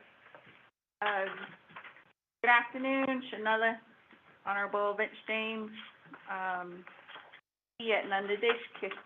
your listing of your delegates, the Akensan Baka Mini Farm, why, was there a reason why Honorable Crystalline Curley was not listed as a delegate for the region? I do see many farms that is included. Should she be included in your legislation? I'll go ahead and turn it back over to Madam Chair Jesus. Yeah, thank you. I got a question too, Madam Chair.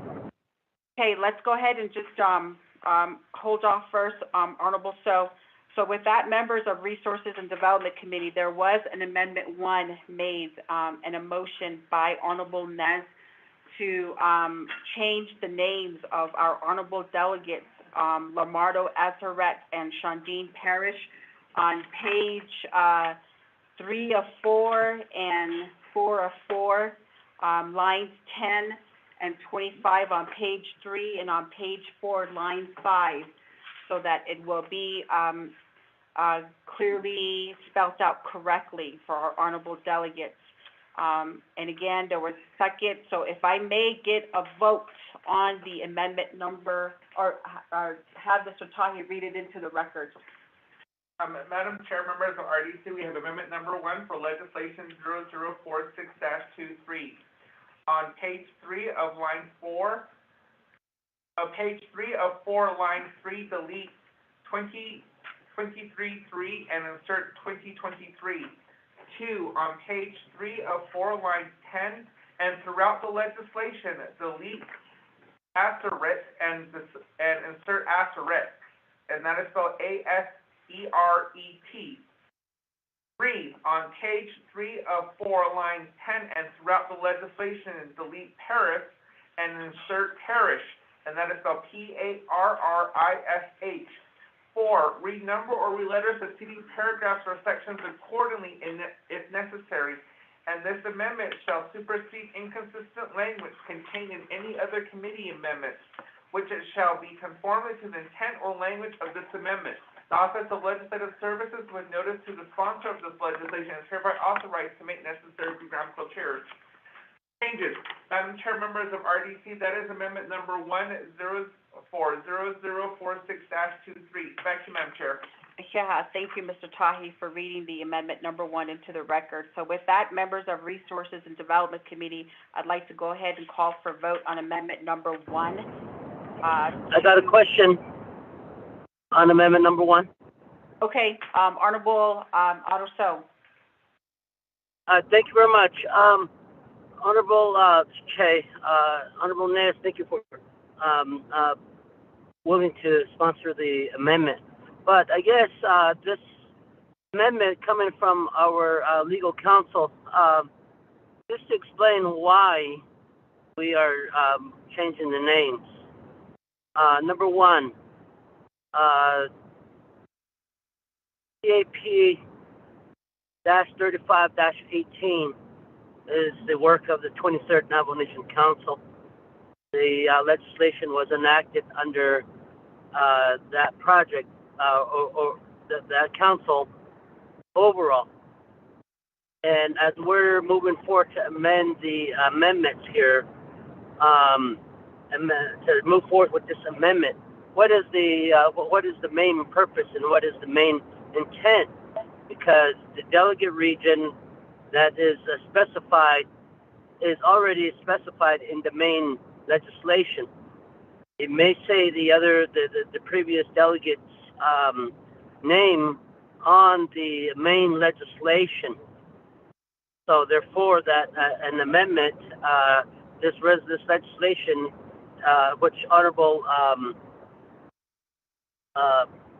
James brought this amendment forth to change some of the names pertaining to this legislation. But what is the purpose? Is this a request from NTUA, or is this a request from? Will changing the name hinder any projects? Because what I'm getting to is that you are changing the names in the main legislation, and the delegates that worked on this project at the time, this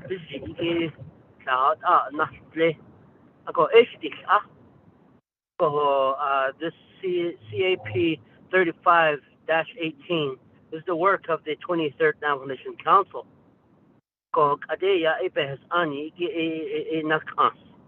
So one way to amend this thing is go back to the drawing table of the whole CAP-35-18 and make that consistent amendment in each delegate region on whichever project they have worked on.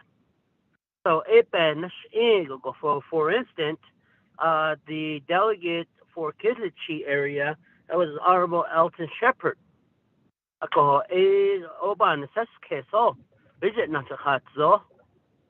And as and thinking about it, and this is gearing to NTOA projects, does NTOA has an issue with how this legislation is formulated, because they got these fundings appropriated to them in this particular council resolution.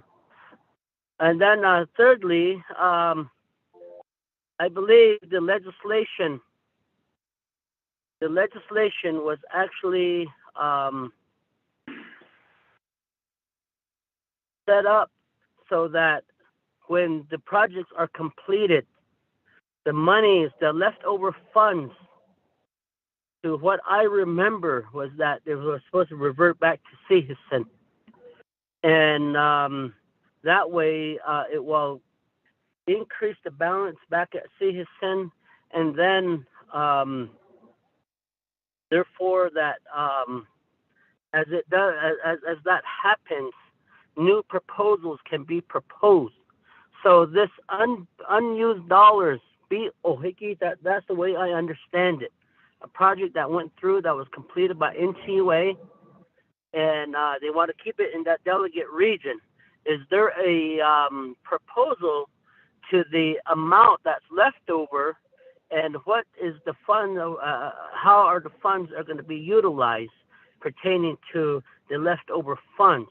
Is there proposals available that NTUA has proposed to utilize those leftover dollars? And it goes back to, I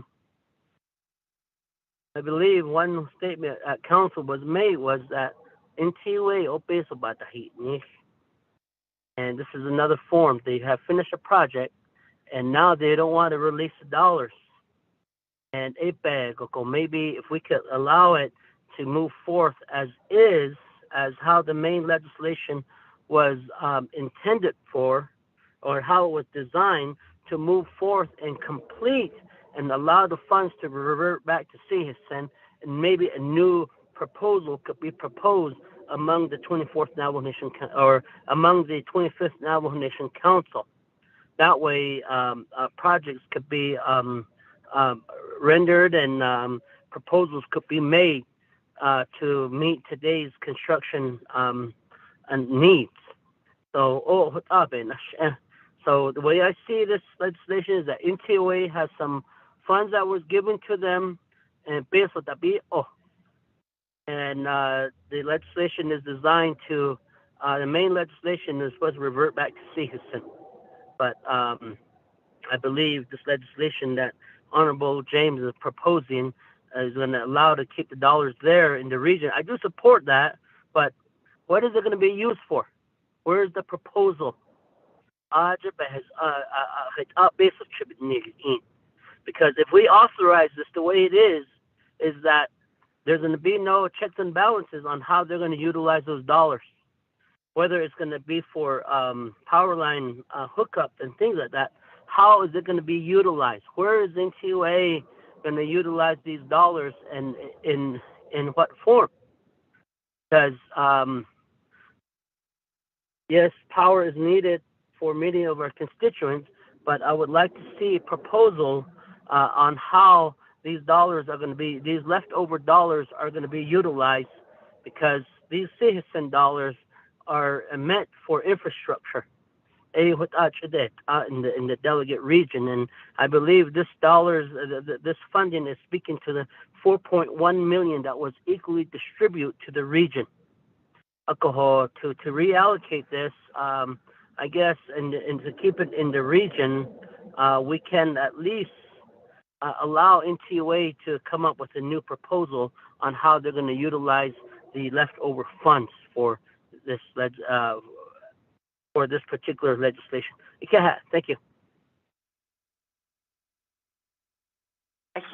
Thank you, Honorable So, for the questions that you've posed in regards to the original names of council from prior, I guess, council that had initially initiated their resolution for citizen funding for power line extension. Now, I will, so at this point, do I give it to Ms. Khan? The main motion. Okay, so at this point, Honorable, so since the legislation coming to Resources and Development Committee, it already was spelled out in the initial legislation 0046-23 with names of the current delegates of the 25th Navajo Nation Council, which is Curtis Yainito, Vince James, Lamardo Azzaret, and Shondine Parrish. But the reason why the correction for the name spelling was motioned by Honorable Rick Nez as the names of Delegate Lamardo Azzaret and Delegate Shondine Parrish names were not spelt correctly in the legislation. So that was amendment number 1, Shanad Ani, for clarification. Okay? So right now, with this amendment of the motion that was made by Delegate Rick Nez, I'd like to go ahead and call for vote just to get legal counsel to spell those names correctly in the legislation. So right now, call for vote. Honorable Shauna Claw, how do you vote? I vote green, Madam Chair. Thank you. And Vice Chair Johnson, how do you vote, sir? Vice Chair Johnson votes green. Thank you. And Honorable Rick Nez, how do you vote, sir? Delegate Rick Nez votes green. Thank you. And Honorable Simpson, how do you vote? Green. Thank you, sir. And Honorable So, how do you vote, sir? I vote green. Thank you. So with that, resources and development, we have 5 in favor, 0 opposed, and chair not voting on amendment number 1. Now, going back to the main motion, Honorable Clay, you had a question, right?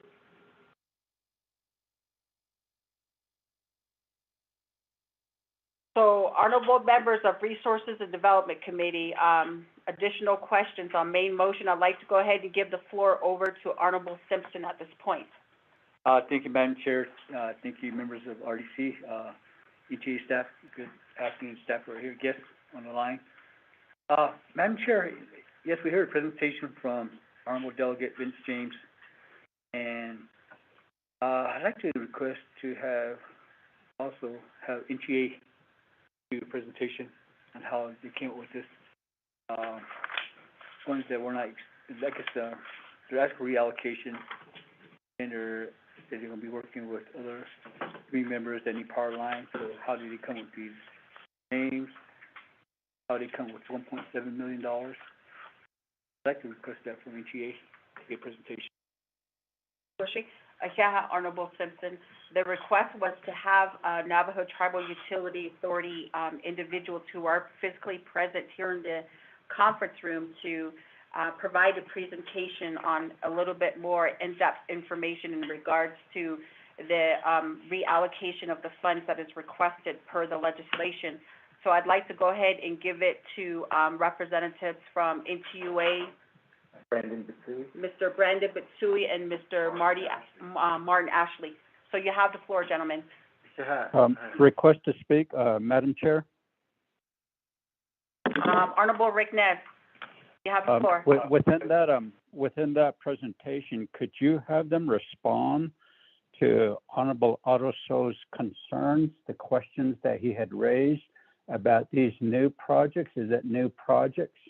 Where's the money going and all that? We read the legislation before us, but we should get clarification from NTUA. Thank you. Back to you, Chair. Honorable Rick Nez, it is noted, so we'll go ahead and have the representatives from NTUA at the end of their conclusion of their presentation to respond to Honorable Ottoso's question. So again, you have the floor. Yate, Madam Chair, Vice Chair, honorable members of Resources and Development Committee.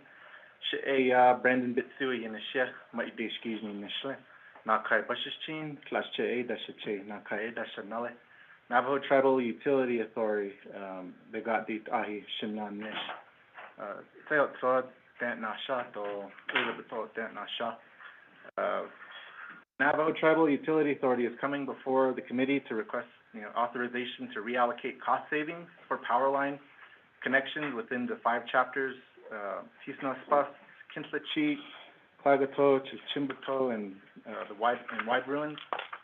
These chapters were originally allocated funds by the 23rd Navajo Nation Council, as Honorable Phil had mentioned in resolution number CAP 35-18.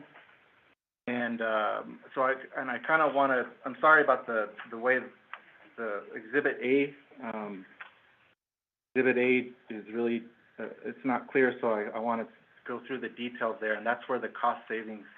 So in the original resolution, those 5 chapters were all allocated specific funds for specific projects. Tisnas Pas, there's a project called North Phase 3, and there was 26 connections made in that original allocation, and those are completed. And the original allocation was $2,233,813.51.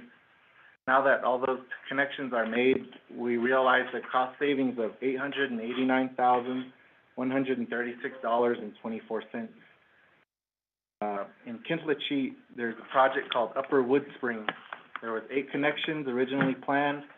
The original allocation was $366,873. Those projects are complete, and the remainder is $9,923.48. Klagato Salt Springs project, there were 7 connections. The original allocation of $421,709.06. Those are completed, and the cost savings is $18,218.96. Chinbato, second phase, there were 20 connections made. The original allocation was $1,071,765.53. And now that those are complete, there's a cost savings of $597,626.53. Lastly, the Wide Ruins, there was Boggy Lake / Tanner Springs project. There was 6 connections. The original allocation budget was $634,538.26. There's a cost savings now after they're completed of $275,648.61. So the total connections made with the allocation within these 5 chapters is 67. And now we're asking the Resources and Development Committee to approve us, NTUA, to spend those funds within those chapters. And if they're not within those chapters, then within the same delegate region, we're not going to go outside of those. If we find that there are no other customers, then we have to come back before RDC and get approval to spend it elsewhere.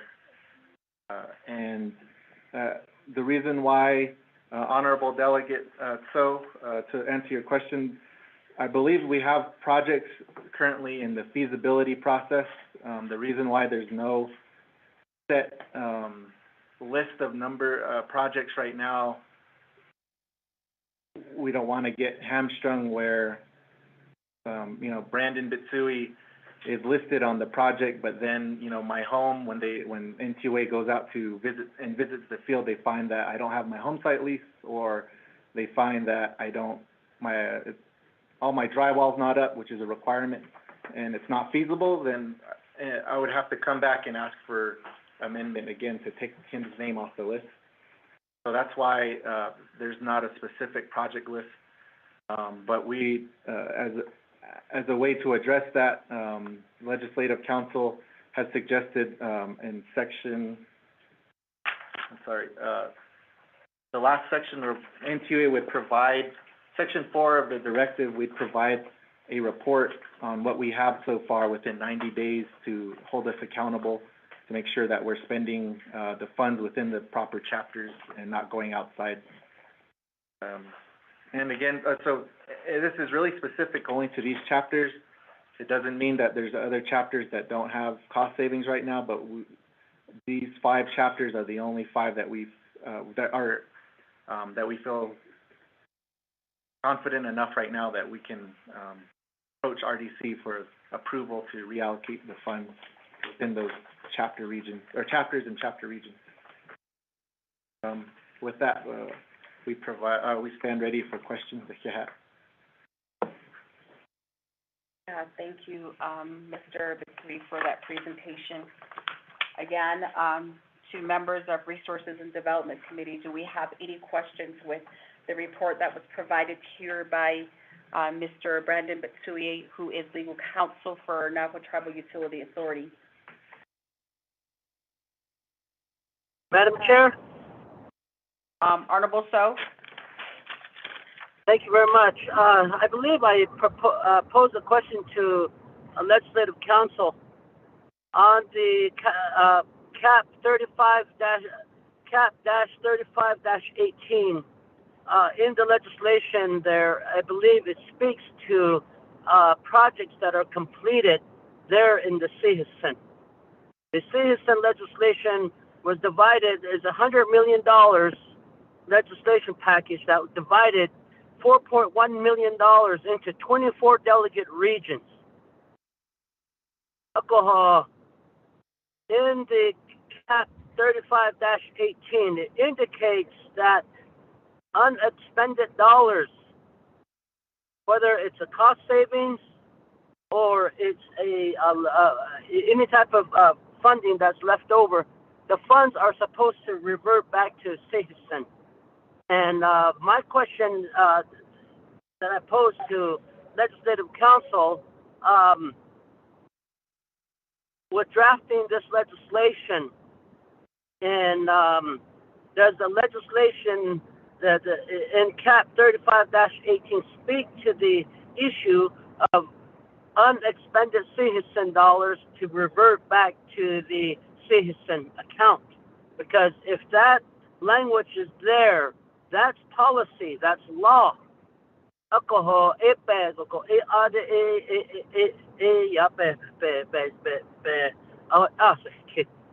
I do support what the main intent of this legislation is, but I just want to make sure that that portion of Cap 35-18 is well noted, that the funds,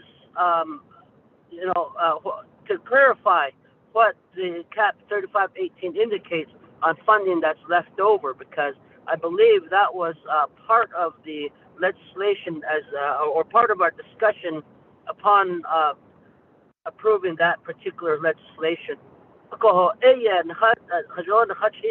Legislative Council.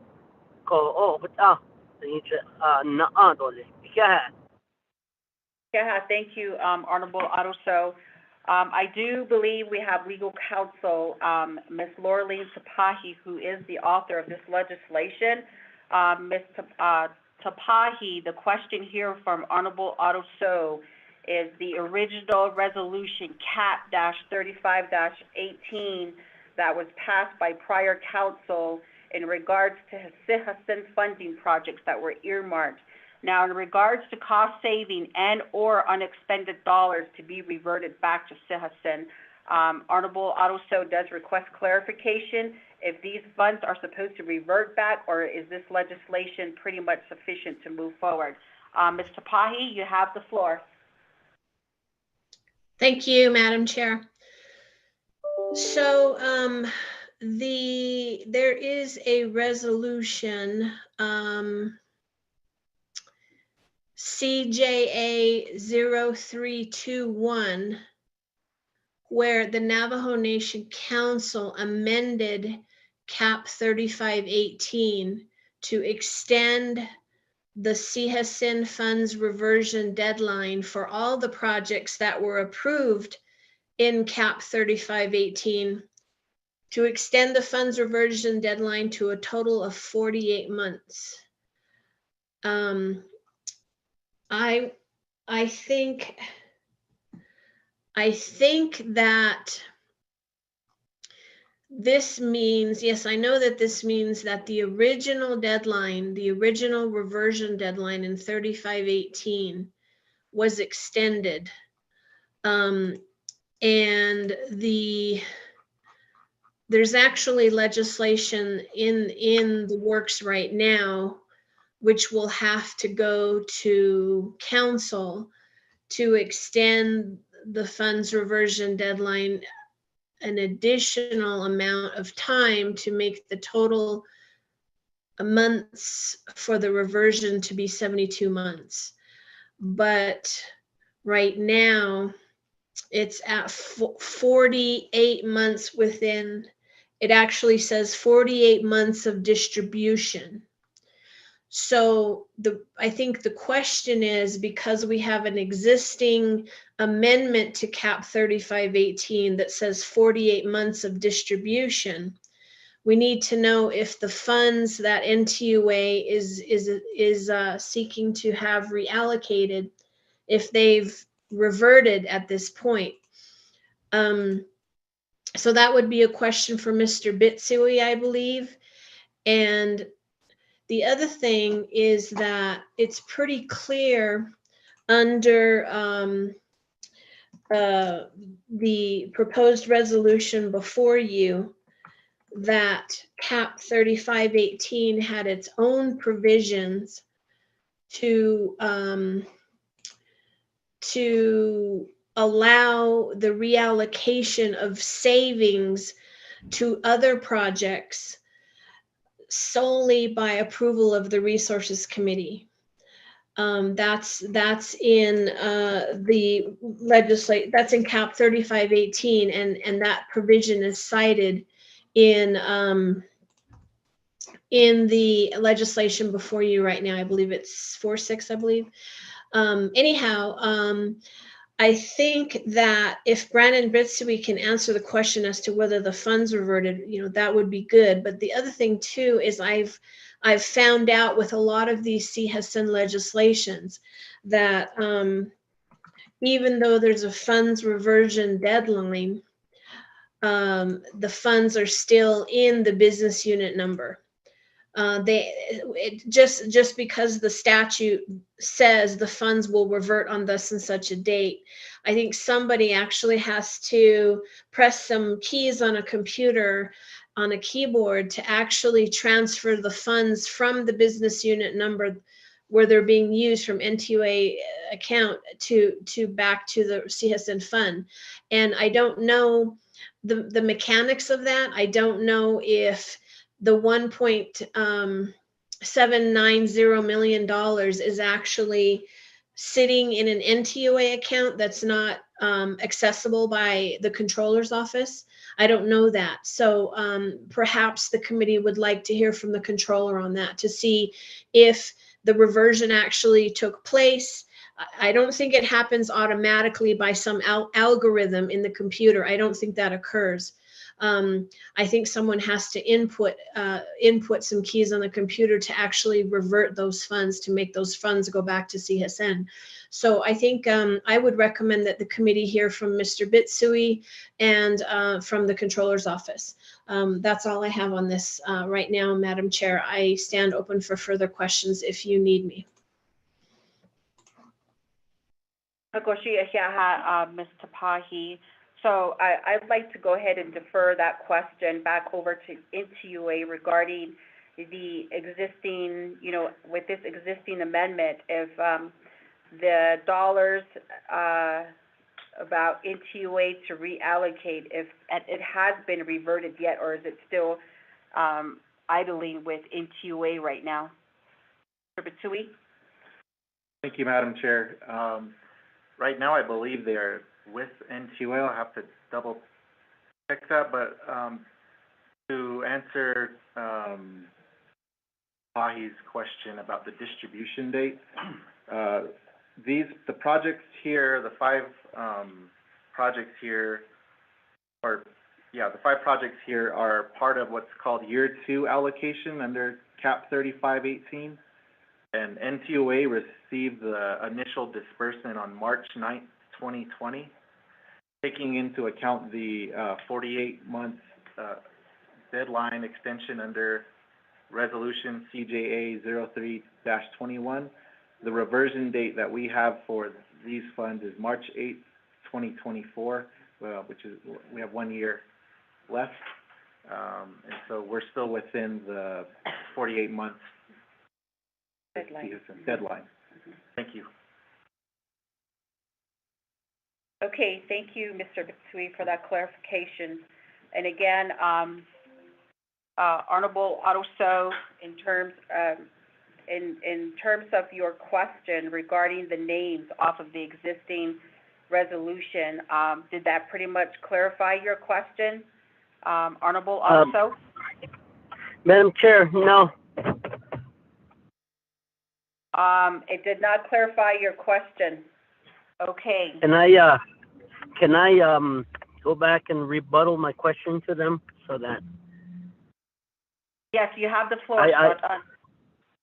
I know they understand me, and but what I'm getting to is that in the main legislation, leftover funds are supposed to be reverted back to CHSN. We know that an extension happened.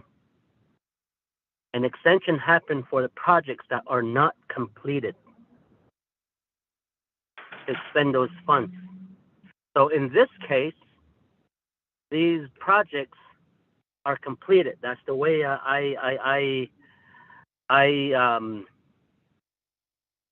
comprehend NTUA, that this whatever power line project was funded, they completed it, and it was under budget.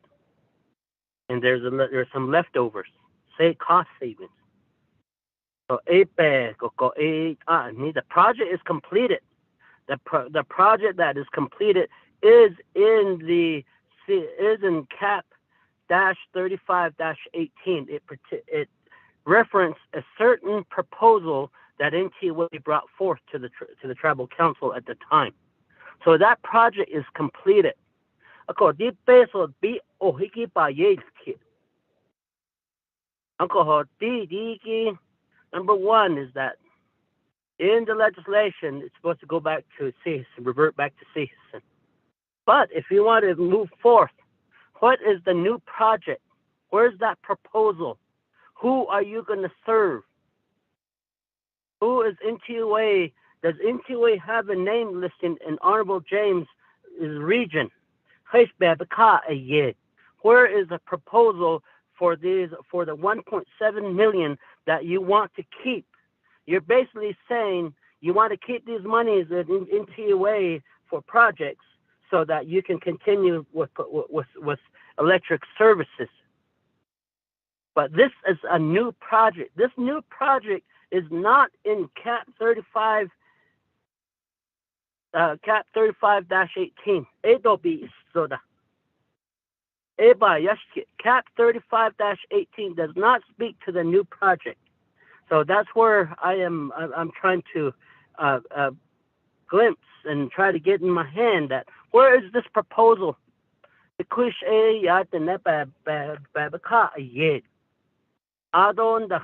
Not be within each region.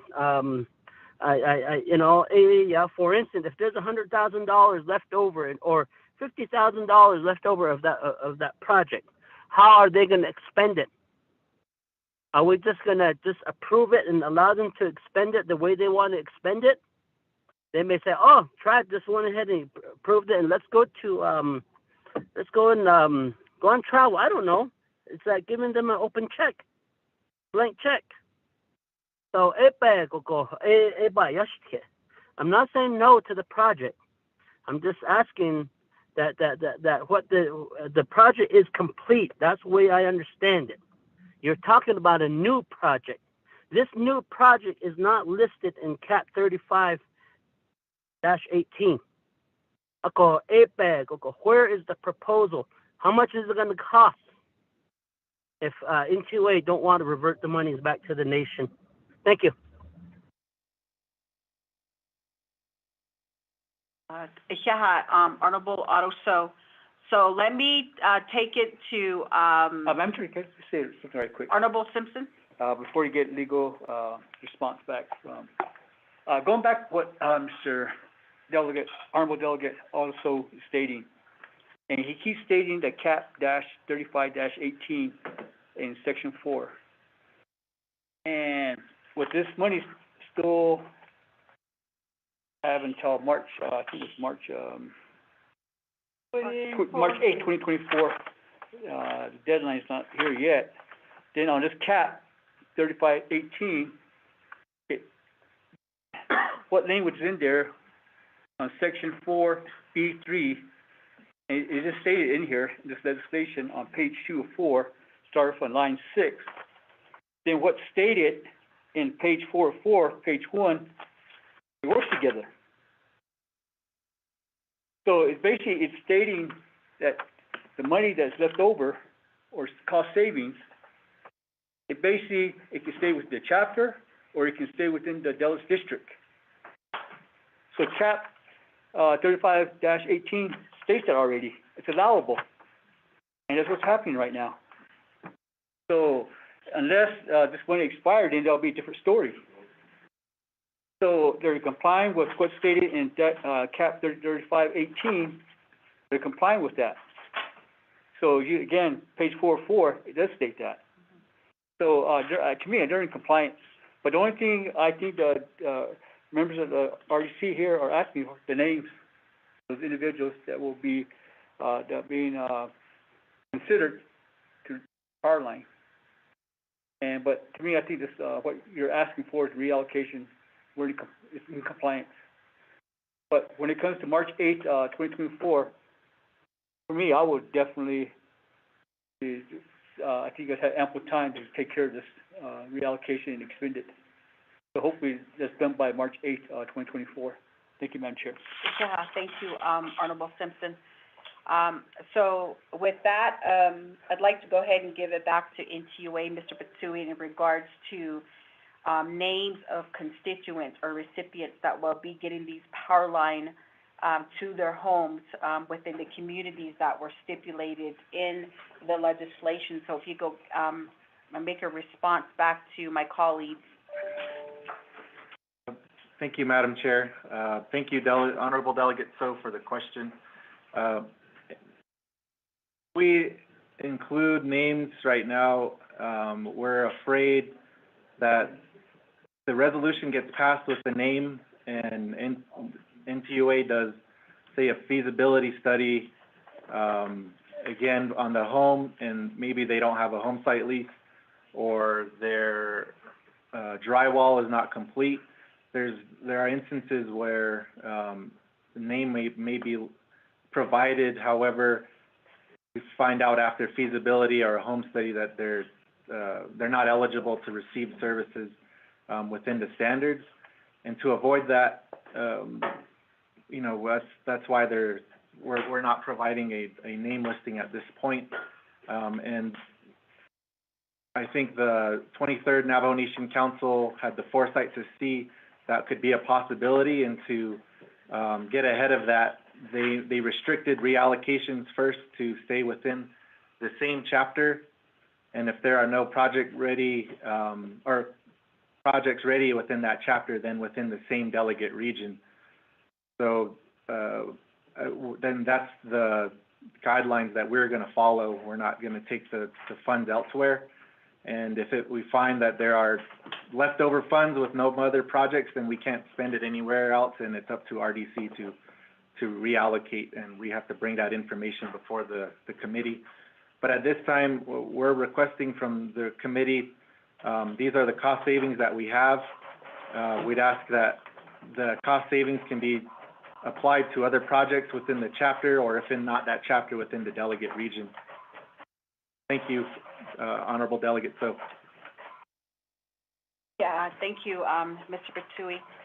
So I'd like to go ahead and give it back now to legal counsel from legislative in regards to Honorable Otto So's question regarding the initial cap 3518 with the amendments that were made through CJA 0321.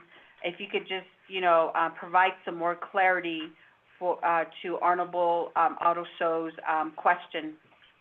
Ms. Tapahi? Thank you, Madam Chair. So I'm going back to the original language in CAP 3518, and the original 24-month reversion or lapse deadline did not make any distinction between projects that are completed or projects that are not completed. It did not mention project savings. It made no distinction. It simply said any project funds not spent or encumbered within 48 months, and that was changed. It was changed to 48 months. It said 24. It was changed to 48 months in CJA 0321. It simply says project funds not spent or encumbered within 48 months of distribution to NTUA shall be returned to the CHESN fund account. So CJA 0321 did not change any of the substantive language in CAP 3518 other than changing the 24 months to 48 months. So it appears that what Mr. Bitsui said, Brandon Bitsui, when he said that the allocation of the money that comprises the $1.79 million that they're seeking to reallocate, that they got that on March 9th, 2020. So they have up until March of 2024 under that 48-month deadline that was established in the CJA 0321. Again, there's no mention of finished projects, completed projects, money that's not that's left over. It makes no distinction at all. And so I don't think that there's an issue with respect to that language. However, I do understand the committee's concern about NTUA requesting reallocation of a significant amount, but them not having the projects listed. In order to deal with that concern, we did insert in this legislation before you today, legislation 0046. We did insert a directive for NTUA on starting at the bottom of page 3, section 4.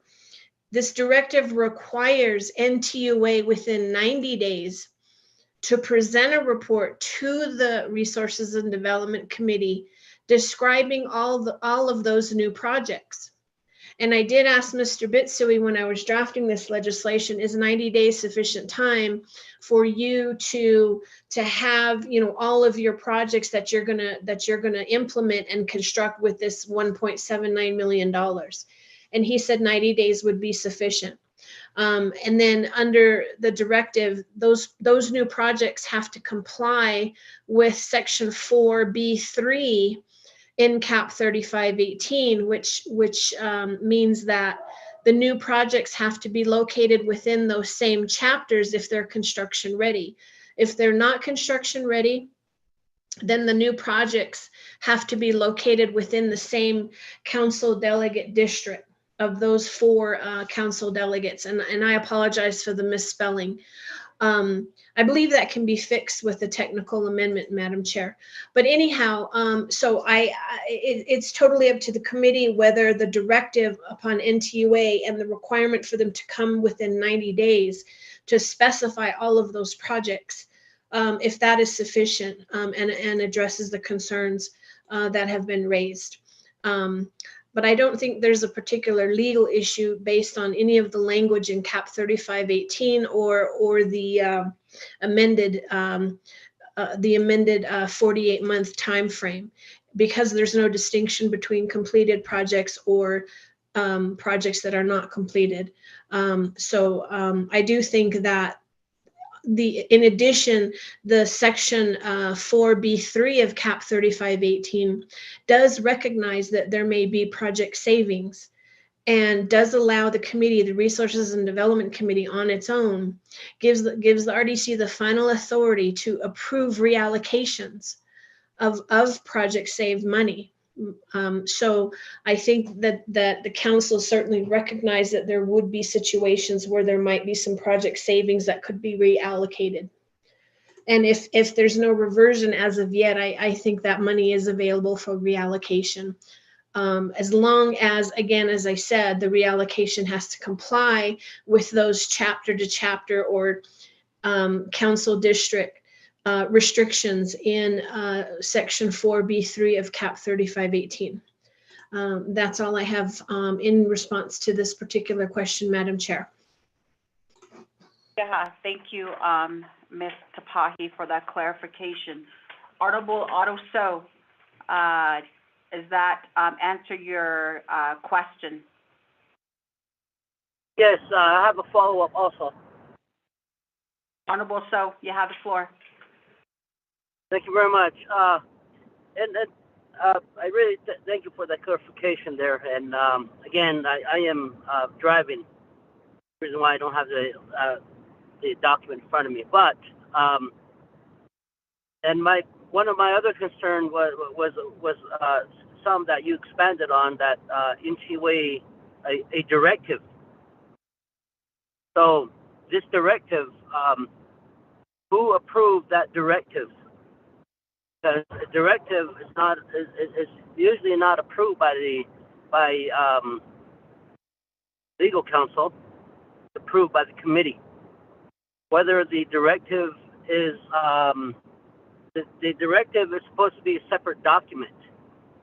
And do you have the directive in place so that once this legislation passes, that the committee can act on the directive right after the approval? Will be one of my first questions on that. The other is that my concern was the new proposals. And although that NTUA does not want to disclose names, but it's valid that a proposal is brought to us. NTUA, you're asking to reallocate these dollars. You know that you don't have the authority to reallocate. You're requesting. As we are saying, is that how are you going to utilize these dollars? And as the legal counsel indicated earlier, that a directive is drafted and or approved. That's and I'm wondering who approved that directive. Was it approved at NABI or was it approved somewhere? But that directive should come after the approval of this legislation. And again, NTUA, you're requesting to utilize $1.7 million of the Navajo people's money for that particular region. And we're asking, how are you going to utilize this? And you're saying, I'll bring it to you later. Is it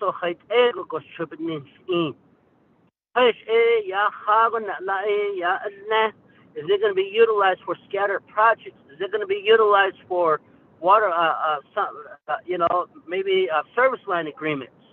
Or is it going to be utilized for another lateral extension? I'm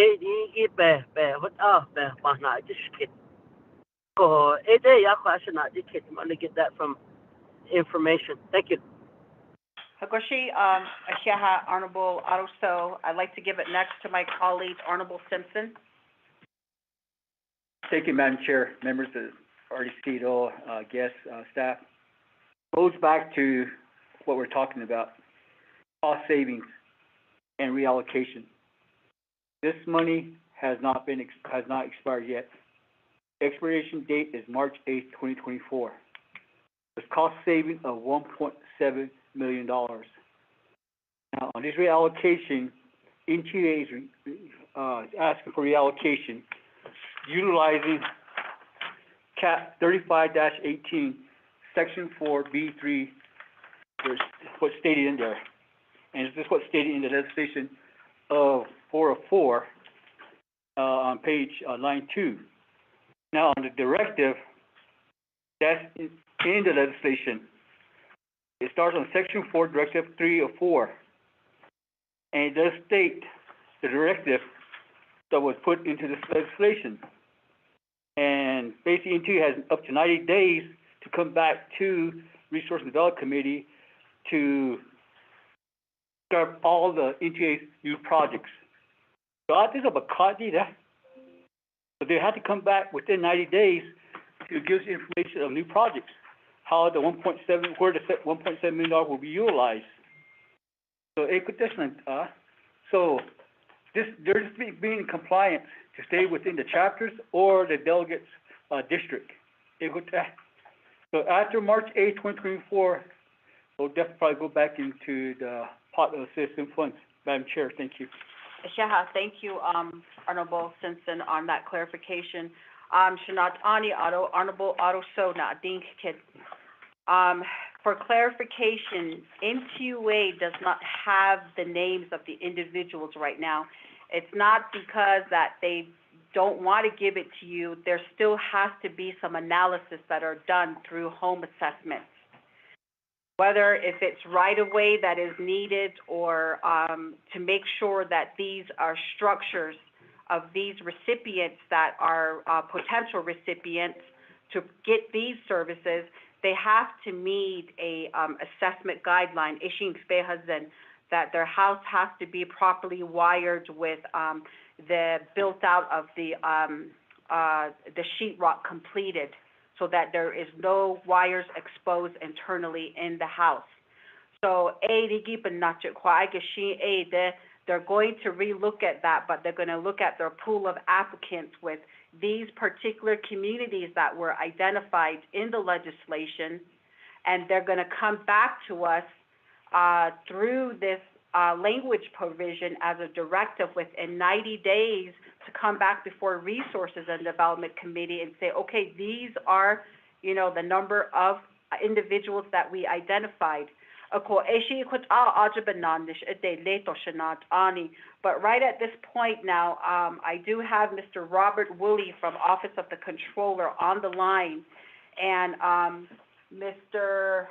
so let me go ahead and give it to Honorable Rick Nez first, and I'll go ahead and pose a question to Mr. Robert Woolley with Office of the Controller. Honorable Nez? Madam Chair, this is Delegate James. I'm sorry, Shanada. Quick question. As a sponsor, when do you allow for me to respond? That's my question, Madam Chair. Thank you. Okay. Honorable Nez? Yes, Honorable Chair Jesus Ashwanda Dikoro, sponsor Gilta, but I can wait after him. Okay, Honorable Vince James Audin, in regards, and I'm sure you've been listening to the dialogue thus far in regards to some of the concerns that members of Resources and Development Committee has had. So, Honorable James? Yeah, thank you very much, Madam Chair, for allowing me some time to respond. First, I'd like to thank Honorable Danny Simpson for indicating that information on the CAP 35-18. And then as you continue to review that CAP 35-18, that indicates more of an overhead general infrastructure listing. In this case, it identifies it as electric grids, power line, water line, and so forth down the line.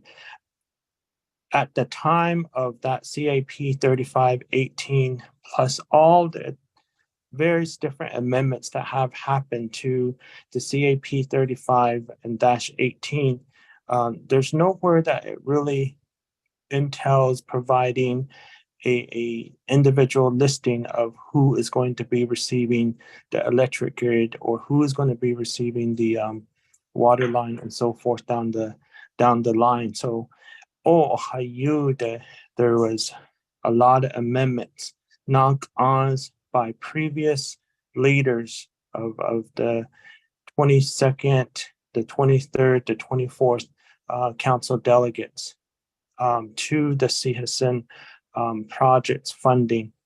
Of course, this is not the only one, not need for each of the delegates region, but with the amendment that was made of the 48 months,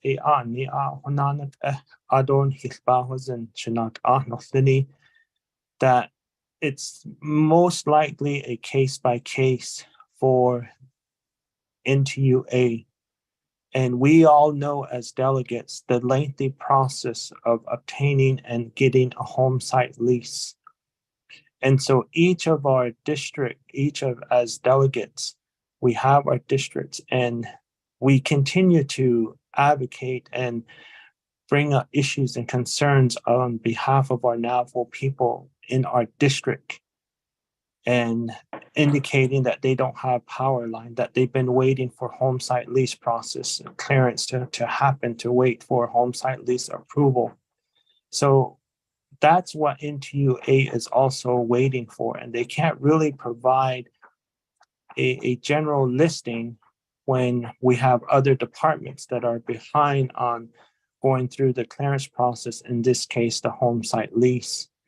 And of course, that goes with the archaeology and the fish and wildlife. You guys know the whole 9 yards on that. And so it's just a case by case that we have to understand and respect each other, that, if we continue to say that this funding needs to be reverted back to the CHSN funds, then we continue to also expand and extend our NAVO families that have been waiting for years to get power line, that have been sitting there praying that they get power line soon or water line soon.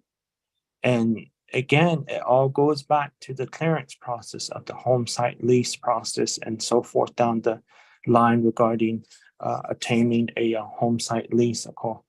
Ako kwagi be honit zone John Dodley.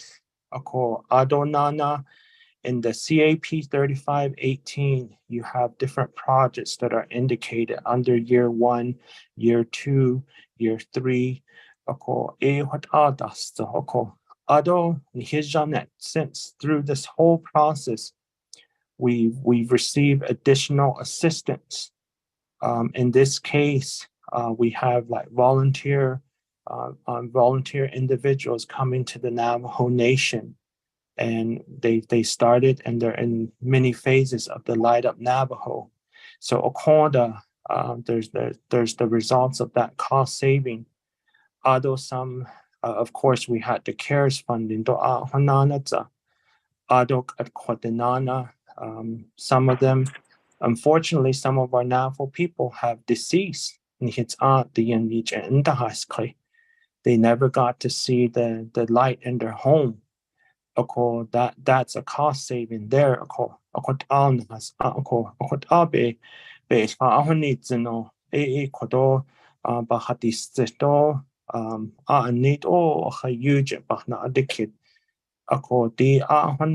With Division of Community Development, CPMD has the Capital Projects Management Department.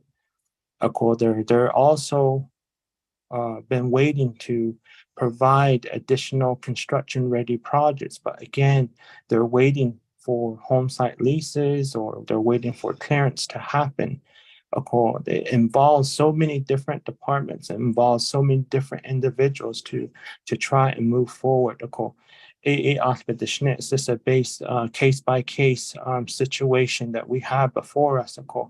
If everything was in a different strata, decision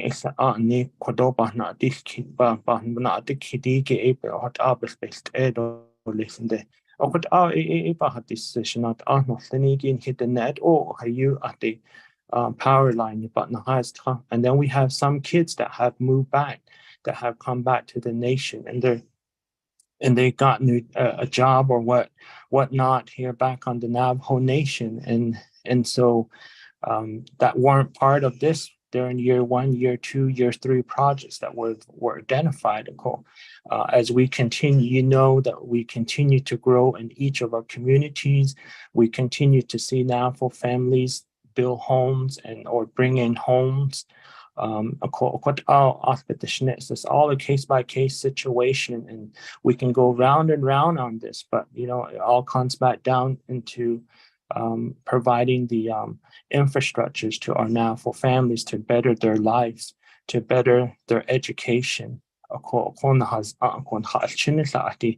And I wish I had internet. That way I can have broadband.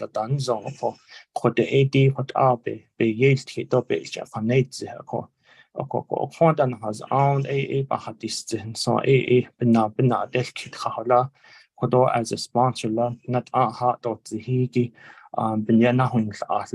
as chair of RDC,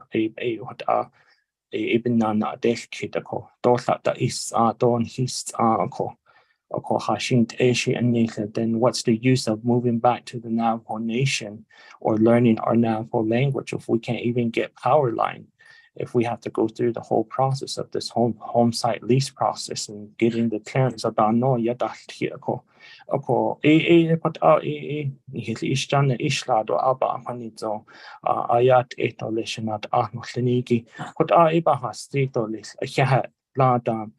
Chair Jesus thank you.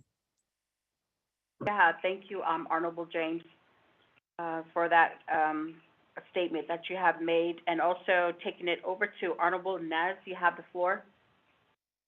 Yeah, Honorable Chair. RDC. Honorable James. Betan hadit aine tarunen sauce. That deep base opportunity the cost savings between no a directive gonna case the shitjaki and negway as a condition, I don't know at Danish kaha. No later than 90 days. Out of NTUA. Nihitje hasdot zitonal sos baka go hananish. Itchy lagin said report shall describe all of NTUA's new projects to be implemented with this reallocation cost savings. No baka. Ani din hit a nebit in how the honest kabachanitzen. We all know that. One of the problems that we've been faced with throughout the Navajo Nation is home site leases. I was thinking about a solution. A few years ago, people's birth certificates were either missing, some people lost it, some didn't have it. What happened was in Shiprock, I believe it was at City Market at the time, parking lot, that they set it up, and the state of New Mexico came, Navajo Nation came, BIA, and they fixed people's birth certificates, and a lot of people appreciated that.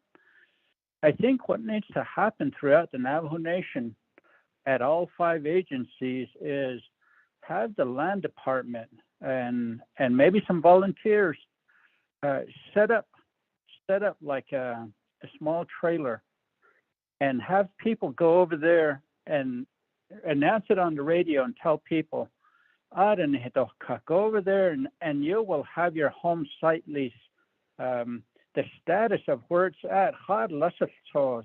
BIA needs to be there too. And have people's home site lease deep on that, then you're missing an art clearance, you're missing this, but no. A koi in that Koroban Nashide or lease, a Queen Sunshine, but the had deed, as Ada, a coido do what a home site lease, but you say, grazing official, the land board, chamber chance, saw, no, got at the deed of Benina. A coido had this, if you'll go with me to Exhibit B, Digi. Please put based on that. So these amendments to these allocations came before RDC during when I was the chair of RDC. You'll see RDC JY 0110-20 baka out of 21 the baka and hit that on nahas so space bahasa ana out of a lasi lane. So we did approve all these, and all Honorable James is doing is Shabby Lao say. But, there's other delegates' names on there. Lamardo Asseret, Otto Crishandine Parish, as well as Curtis Yanito and Honorable Vince James. Didiki, ne, out or late NTOA. So I see we're really keeping an eye on this project and the money that we give NTUA. We need to, and we should. So if you look under mini farms, it's on page 4 of 6 mini farms, Baka, RDC in 37-21. And it says at the bottom, total amount over by. I don't know if that number is correct. There's a 3. There's a $sign, a 3, a comma, 48, and a 79. I don't know if there's a 0 missing or if there's a number missing or some zeros that are missing, but I'd like to get that correction on that. Madam Chair, I believe that we just need to go ahead and approve this legislation with a few minor corrections. At your amendment, on this B, I just need to know what the correct amount that was over by under mini farms. Bakagi, back to you, Chair. Thank you. Yeah, thank you, Honorable Nez. I do have Mr. Robert Woolley on the call with Office of the Controller. Mr. Woolley, there was a question that was posed by Legal Counsel, Ms. Tapahi, in regards to the CAP 3518 citizen legislation in regards to the current business unit numbers that are, with the CIHSN funding, the question was in regards to the deadline of these dollars to be reverted. And then we've also were shared, earlier by legal counsel as well, that there was an amendment to the CAP 3518 with CJA 0321, granting a 48-month extension, which has not expired, which will be expiring until 2024. So with that, from Office of the Controller, can you please let us know about, or give us clarification on the reversion dollars in case a deadline should come on the CIHSN dollars, and how that is currently being structured right now. Mr. Willie? Thank you, Madam Chair. For the record, Robert Willie, Accounting Manager with the Office of the Controller. So I briefly read over the legislation, and then I heard what Ms. Tapahi had stated. Yes, there was an extension of the CAP 3518. The business units in question, I'm not sure if they've actually paid out to NTUA. From what I've heard, it sounds like the dollars are actually in NTUA side right now. So that I guess begs the question, does that mean it's expended? It doesn't sound like it because there's cost savings. So going back to the resolution, I believe it's when the dollars are here on this side within the Navajo Nation that reversion may apply, but I'd have to have legal counsel kind of go over that with me to make that a clear statement, because I'm not positive of exactly the deadline as far as NTA having the money now, because you want to reallocate it to other projects within the same chapter region, it sounds like. Also, I'm not sure what DCD has on file for some of these projects, so I'm not sure if they're included in this discussion also, because they would need to be updated as far as which projects are being the cost savings being moved to new projects also. For documentation purposes, I would suggest that way we are keeping track of all the projects that got funded through this CAP 35-18. So those are some of my comments at this time. If somebody could provide the account numbers, we could do a quick check to see if they actually did all get allocated to NTUA at this point in time. And if we could bring DCD into the conversation, that would be good also. Thank you. Yeah, thank you, Mr. Willie, for that clarification in regards to the CIHSN dollars, and it appears that right now you do need to get with your legal counsel in regards to the reversion mechanism that is going to be in place for the CIHSN dollars, and then Division of Community Development being in the discussion as well. So I'd like to request to Mr. Honorable Vince James, have yourself and also the agent NTUA worked with Division of Community Development. Honorable James? Madam Chair, thank you very much. As you can review the legislation that is before you, there's the whole breakdown of how we've been, or how NTUA has been communicating with Division of Community Development.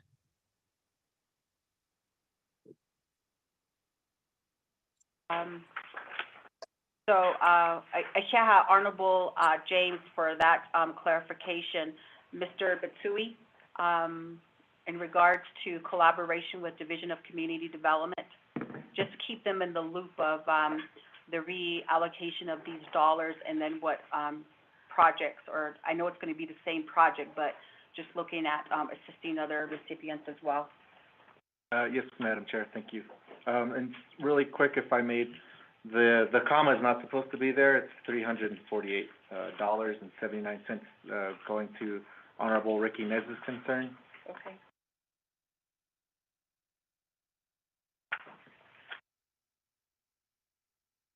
Okay, so, Honorable Rick Ness, just for clarification on 4 of 6 of the, legislation here before us for mini farms, the dollar amount is $348.79. Yes. So, just go ahead and take that negative out. While, members of Resources and Development Committee, it appears that we had really good discussion on this, legislation, and apparently what the, next steps are to be. So right now, Mr. Honorable Otto So. As Mr. Willie has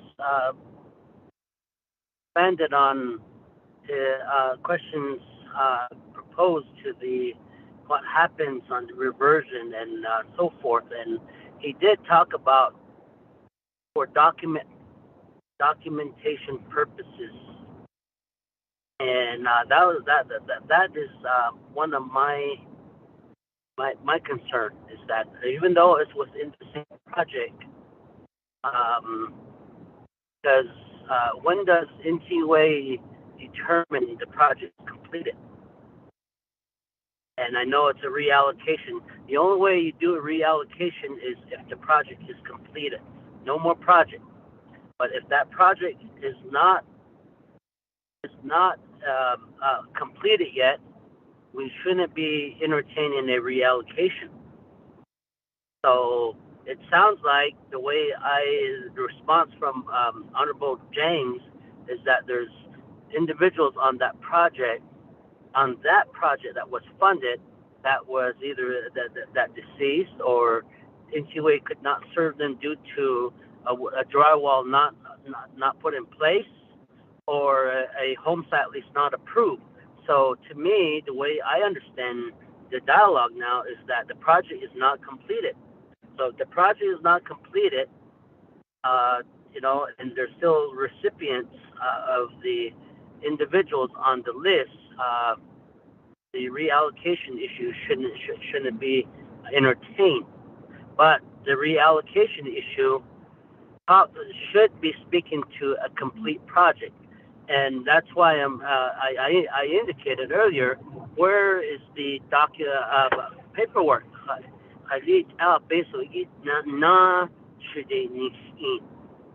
Although in the directive in the cap 35-18 indicates and gives them 90 days. Is that 90 days from the completion of that project, that particular project completed? I know the legislation says from the 90 days of approval of from Resources and Development Committee. So if it could be I guess an opinion from the Department of Justice, say completion of the project, because those project dates are probably completed on different timelines. I'm sure they're not all completed all on the same date. So each of those projects probably has certain timelines, that construction timeline that ended. So does that 90 days begin from the completion of their projects, and that they should be entertaining a resolution to request to reallocate? Like I indicated, reallocation that says that money is going to be reallocated because that project is completed. It would, yeah. But if the project is not completed, reallocation shouldn't be entertained. So that's just one of the clarity that I wanted to pose. So on total, yeah. Yeah, thank you, Honorable Otto. So I'm going to go ahead and give it back to the sponsor, Honorable James, or to NTUA. Honorable James. Thank you very much, Madam Chair, and the members of the RDC committee and audience that are on the line. Ado kodo shinade na adin kidiki ako kodo let me use this as an example. If year one, if you go back to the CAP 3518, you see those documents, the exhibits that are attached to the CAP 3518. During year one, yes, there was projects that were identified year 2, year 3. So what I'm saying is, in regards to year one, during that year one, you might have had a individual that has deceased, so that you have that document indicating that the individual has deceased, and now it just halts the project. And then you have another individual there in year one that just started the home site lease project. And so when year 3 came around, that home site lease project is still going through the process.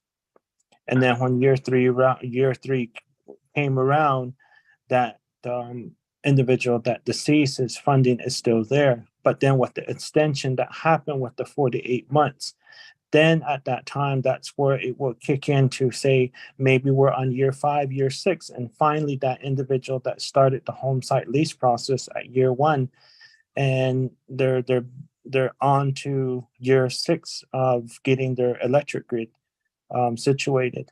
But then let's say if year 5 and year 6, that's when the Light Up Navajo started, and then you had individuals that were on the listing that was provided by CPMD from DCD were part of that. And if they were assisted, if 1 or 2 was assisted, then there's another cost saving. So it's staying within our district as delegates, but we're moving on the same general concept of how the whole CAP 3518 was generated. It's just indicating that there was funds that were set aside for power line, and it's going to stay in power line. It's not going to go. It's not going to go into like, okay, from power line to broadband. And we're well familiar of that issue when it comes to the chapter level of when we indicate that the fundings needs to stay in the same account. So in that same scenario, this is the exact same process that we're doing, that these fundings are still staying in power line so families can get the electric grid to their home and so forth. And so it just all varies, and it's just a case by case situation for each of our delegate region area. And so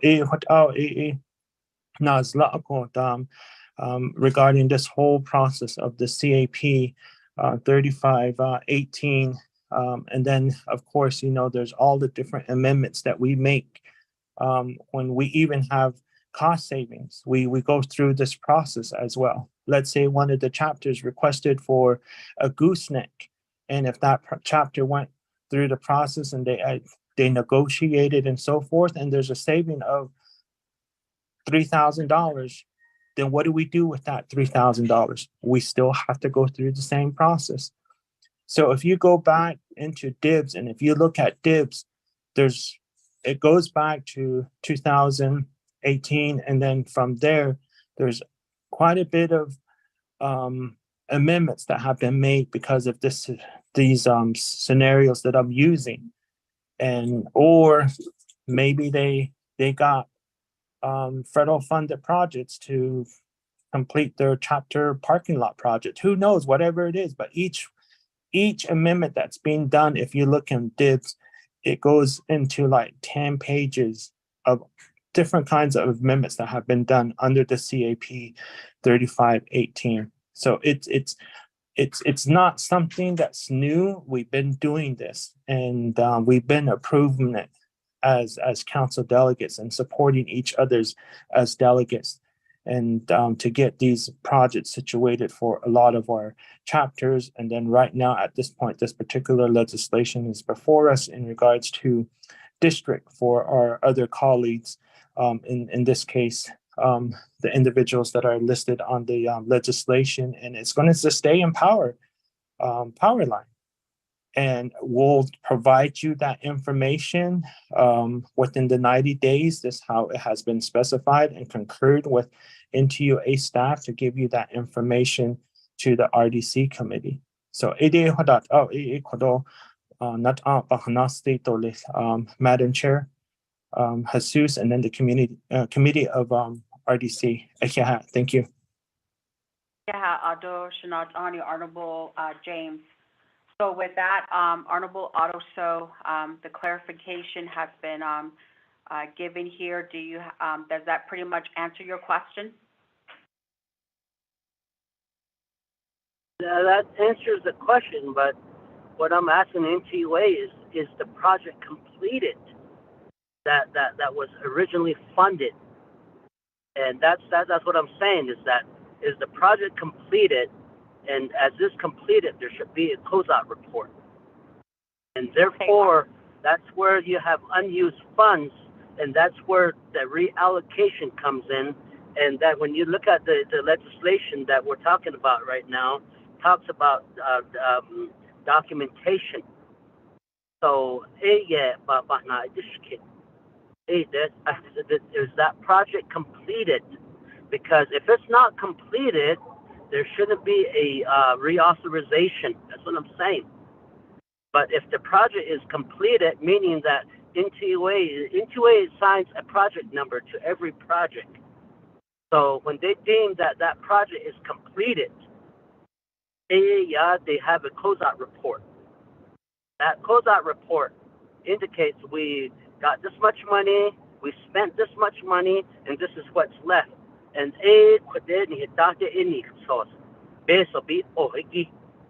so talking about, we know that they have 90 days, but where's that closeout report on that? And that report should be tied to this legislation to say that we got this much allocated, we got this much, we spent this much, and this is what's left. And therefore, a reallocation to this project, to this new project. Maybe it's just a project number identified, not to name listing, because once a project number is identified, that tells you that NTUA's engineers has a project number in place. And then the other is that when does that 90 days begin? Is it from the completion of that certain project that was funded, or is it from the RDC resolution? Because construction timelines are all different, and if that 90 days is based off of the completion of that project, what happens? Maybe have NTUA respond to that. And then Rob Willie earlier indicated that he needed his legal counsel because he's represented by Department of Justice. So, are we gonna not hear from Rob Willie's research pertaining to the completion date? So it is not the kid. But again, if you guys just want to pass this, okay, let's just pass it. But I'm just asking these questions because they're leftover dollars. And I know the legislation speaks to the cost savings to stay within the district. But what I'm saying is,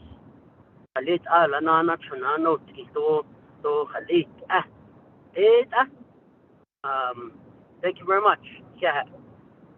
Honorable Otto I'd like to go ahead and give it to Mr. Bitsui with NTUA, and he does have the information that you are questioning. Mr. Bitsui, you have the floor. Thank you, Madam Chair. Thank you, Honorable Delegate. So, Honorable Delegate, I know you don't have the legislation in front of you, but under Exhibit A, we provide a cost breakdown for the 5 chapter projects. To answer your question directly, yes, we consider these projects completed as they were originally listed in CAP 35-18. Tisnospas, there's a specific project called North Phase 3 project, and it was completed on May 21st, 2021. In the Lachi, there's the Upper Wood Springs project that was completed April 27th, 2021. Lidato Salt Springs project was completed August 26th, 2021.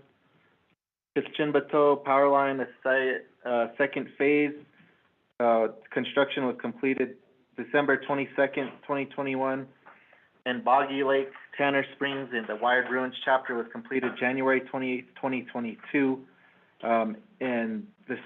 So that's where the cost savings come from, Delegate So. And with those cost savings, we're asking for the reallocation Thank you. Yeah, thank you, Mr. Bitsui. So with that, Honorable So, does that clarify your question? Let's just move forward. Yeah, thank you. Okay, well, with that, members of Resources and Development Committee, I'd like to go ahead and request for a vote on main motion to legislation number 0046-23. Honorable Shauna Claw, how do you vote? I vote green, Madam Chair. Yeah. Honorable Vice Chair Johnson, how do you vote? Vice Chair Johnson votes green. Honorable Rick Nez, how do you vote, sir? Delegate Rick Nez votes green. Thank you. And Honorable Danny Simpson, how do you vote? Green, Madam Chair. Yeah. And Honorable Otto So, how do you vote, sir? Green. Yeah. With that, members of RDC, we have 5 in favor, 0 opposed, and chair not voting. Motion carries for legislation 0046-23. Going on to items, letter C, approving a work session with the Navajo Department of Justice Water Resources Unit and the Navajo Nation Water Rights Commission to discuss in executive session the state of Arizona and Hopi settlement negotiations for the Little Colorado River for Saturday, April the 15th, 2023 at 9 a.m. Flagstaff time at the Twin Arrows Navajo Casino Resort with an invitation to the Nabaquea Pit Committee and Office of the President and Vice President. Members of RDC, may I get a motion on this work session? Motion. Honorable Simpson, and second by Vice Chair. Vice Chair Johnson. Yeah. Members, any question on this work session for April the 15th? Going once, going twice, 3 times, call for vote. Honorable Shauna Claw, how do you vote? I vote green, Madam Chair. Thank you. Honorable Vice Chair Johnson, how do you vote, sir? Vice Chair Johnson votes green. Thank you. And Honorable Rick Nez, how do you vote, sir? Delegate Rick Nez votes green. Thank you. And Honorable Simpson, how do you vote, sir? Green, Madam Chair. Thank you. And Honorable So, how do you vote, sir? Green. Yeah. With that, RDC members, 5 in favor, 0 opposed, and chair not voting. Motion carries to item letter D, approving to attend and participate in a meeting with the United States Environmental Protection Agency's Region 9 Superfund and Emergency Management Division for Tuesday, April the 11th, 2023 at 1 p.m. to discuss their planned work for 2023 to address abandoned uranium mines, AUM, on the Navajo Nation in Window Rock, Arizona. Members of Resources Development Committee, may I get a motion for this meeting on the 11th of April? Vice Chair Johnson, may I get a second? Claw, second. Honorable Claw, yeah. Any questions on this meeting with EPA Region 9 and Emergency Management Division? Going twice, going 3 times, call for vote. Delegate Rick Nez. Honorable Nez, you have the floor. Thank you. I did send in my text, but it's probably still trying to go make it over the mountain.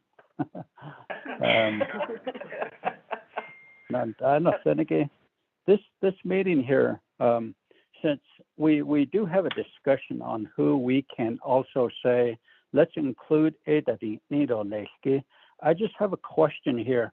Will the Navajo Nation Abandoned Uranium Mine Office be included in this, as well as Navajo Nation EPA? Thank you. Honorable Nez, it was mentioned that the abandoned uranium mine and also Navajo Nation EPA will be invited to this meeting on April the 11th. Okay, thank you. I was just stating this for the record as well, so maybe now that we're talking about it. So thank you for the response. Any other members of RDC have any questions or comments for April 11th meeting? Going twice. Madam Chair. Going. Honorable Otto So. You have the floor, Thank sir. you very much. Thank you very much. The other is location where we're going to be meeting on April 11th. Thank you. In regards to the location in Window Rock, right now, Mr. Tahi will be looking for a location which will be coming down an email thread to the Resources and Development Committee as well as other interested individuals. So, it'll be on the website as well, okay? Thank you. Okay, any other comments or questions? Going twice, going 3 times, call for vote. Honorable Shawna Claw, how do you vote? I vote green, Madam Chair. Honorable Vice Chair Johnson? Vice Chair Johnson votes green. Thank you. And Honorable Nez, how do you vote? Delegate Rick Nez votes green. And Honorable Simpson, how do you vote? Green, Madam Chair. And Honorable So, how do you vote? Vote green. Okay, thank you. With that, members of RDC, we have 5 in favor, 0 opposed, and Chair not voting. A motion carries to item 6, old business. We have none. At this point, I'd like to go ahead and give the gavel over to Vice Chair Honorable Johnson. Thank you, Madam Chair.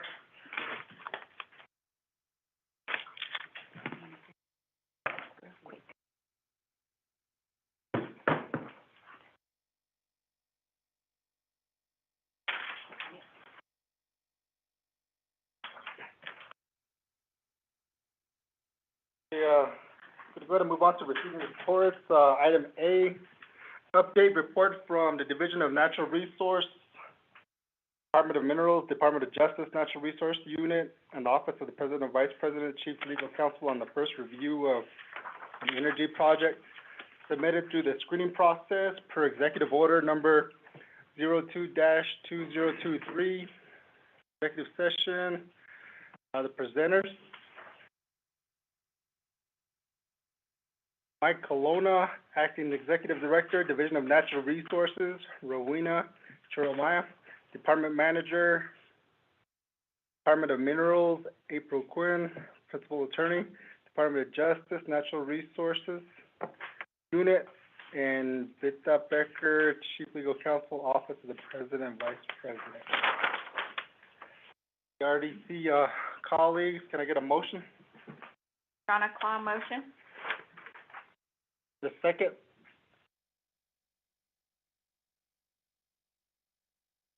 I'll second the motion. Is this for executive session for now? Yes.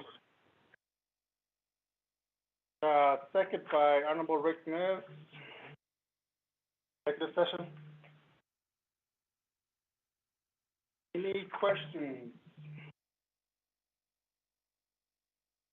None, we're going to go on to a vote. Honorable Chair, Claw, how do you... Pro Tem, or Vice Chair. Go ahead, Honorable So. As you alluded to, any questions? Is the sponsors on the line, or where are they at? Because if we move forward, I'm going to vote red on this because I didn't hear anything on the update report from them. Thank you. Honorable, so they are here with us, and we got some on the line as well. Honorable Pro Tem Chair Johnson, Delegate Rick Nez, request to speak. For Honorable Nez. Okay, for the record, Sinan Seneke, executive session, Koro motion earlier, Shiteja, Honorable Claw. I second this motion for the executive session. We need to know how long this executive session, I believe it was suggested about an hour to an hour and a half. And in this executive session, the only people that will be allowed will be the Resource and Development Committee, as I understand, as well as Mr. Halona, Ms. Chiromaya, Ms. Quinn, Ms. Bitab Becker, and somebody from the Office of the Vice President. I'm wondering who that person will be from the Office of the President, Vice President that will be allowed in this executive session. Back to you. Honorable Nez. Vice Chair. My name is Arvin Trujillo. Okay. Here on behalf of the Office of the President. Honorable, Nez, we got Arvin Trujillo here present with us on behalf of the Office of the President and Vice President. What's the time limit?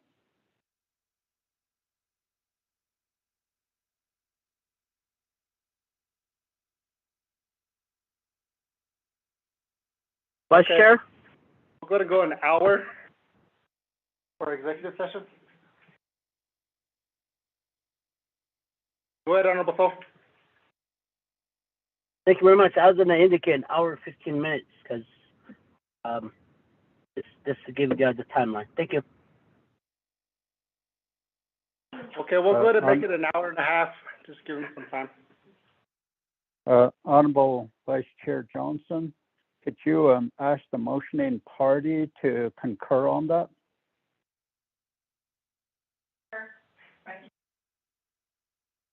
We got a concurrence by Honorable Claw.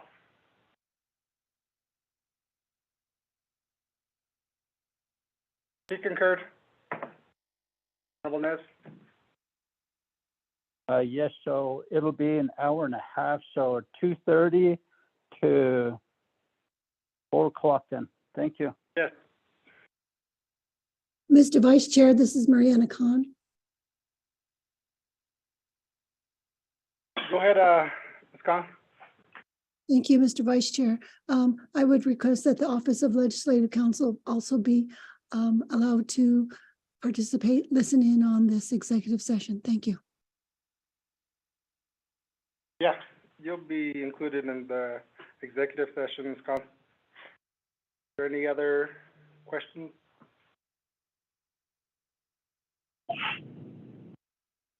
Okay, we're gonna move on to votes for executive session. Honorable Claw, how do you vote? I vote green, Vice Chair. Honorable Madam Chair Seuss, how do you vote?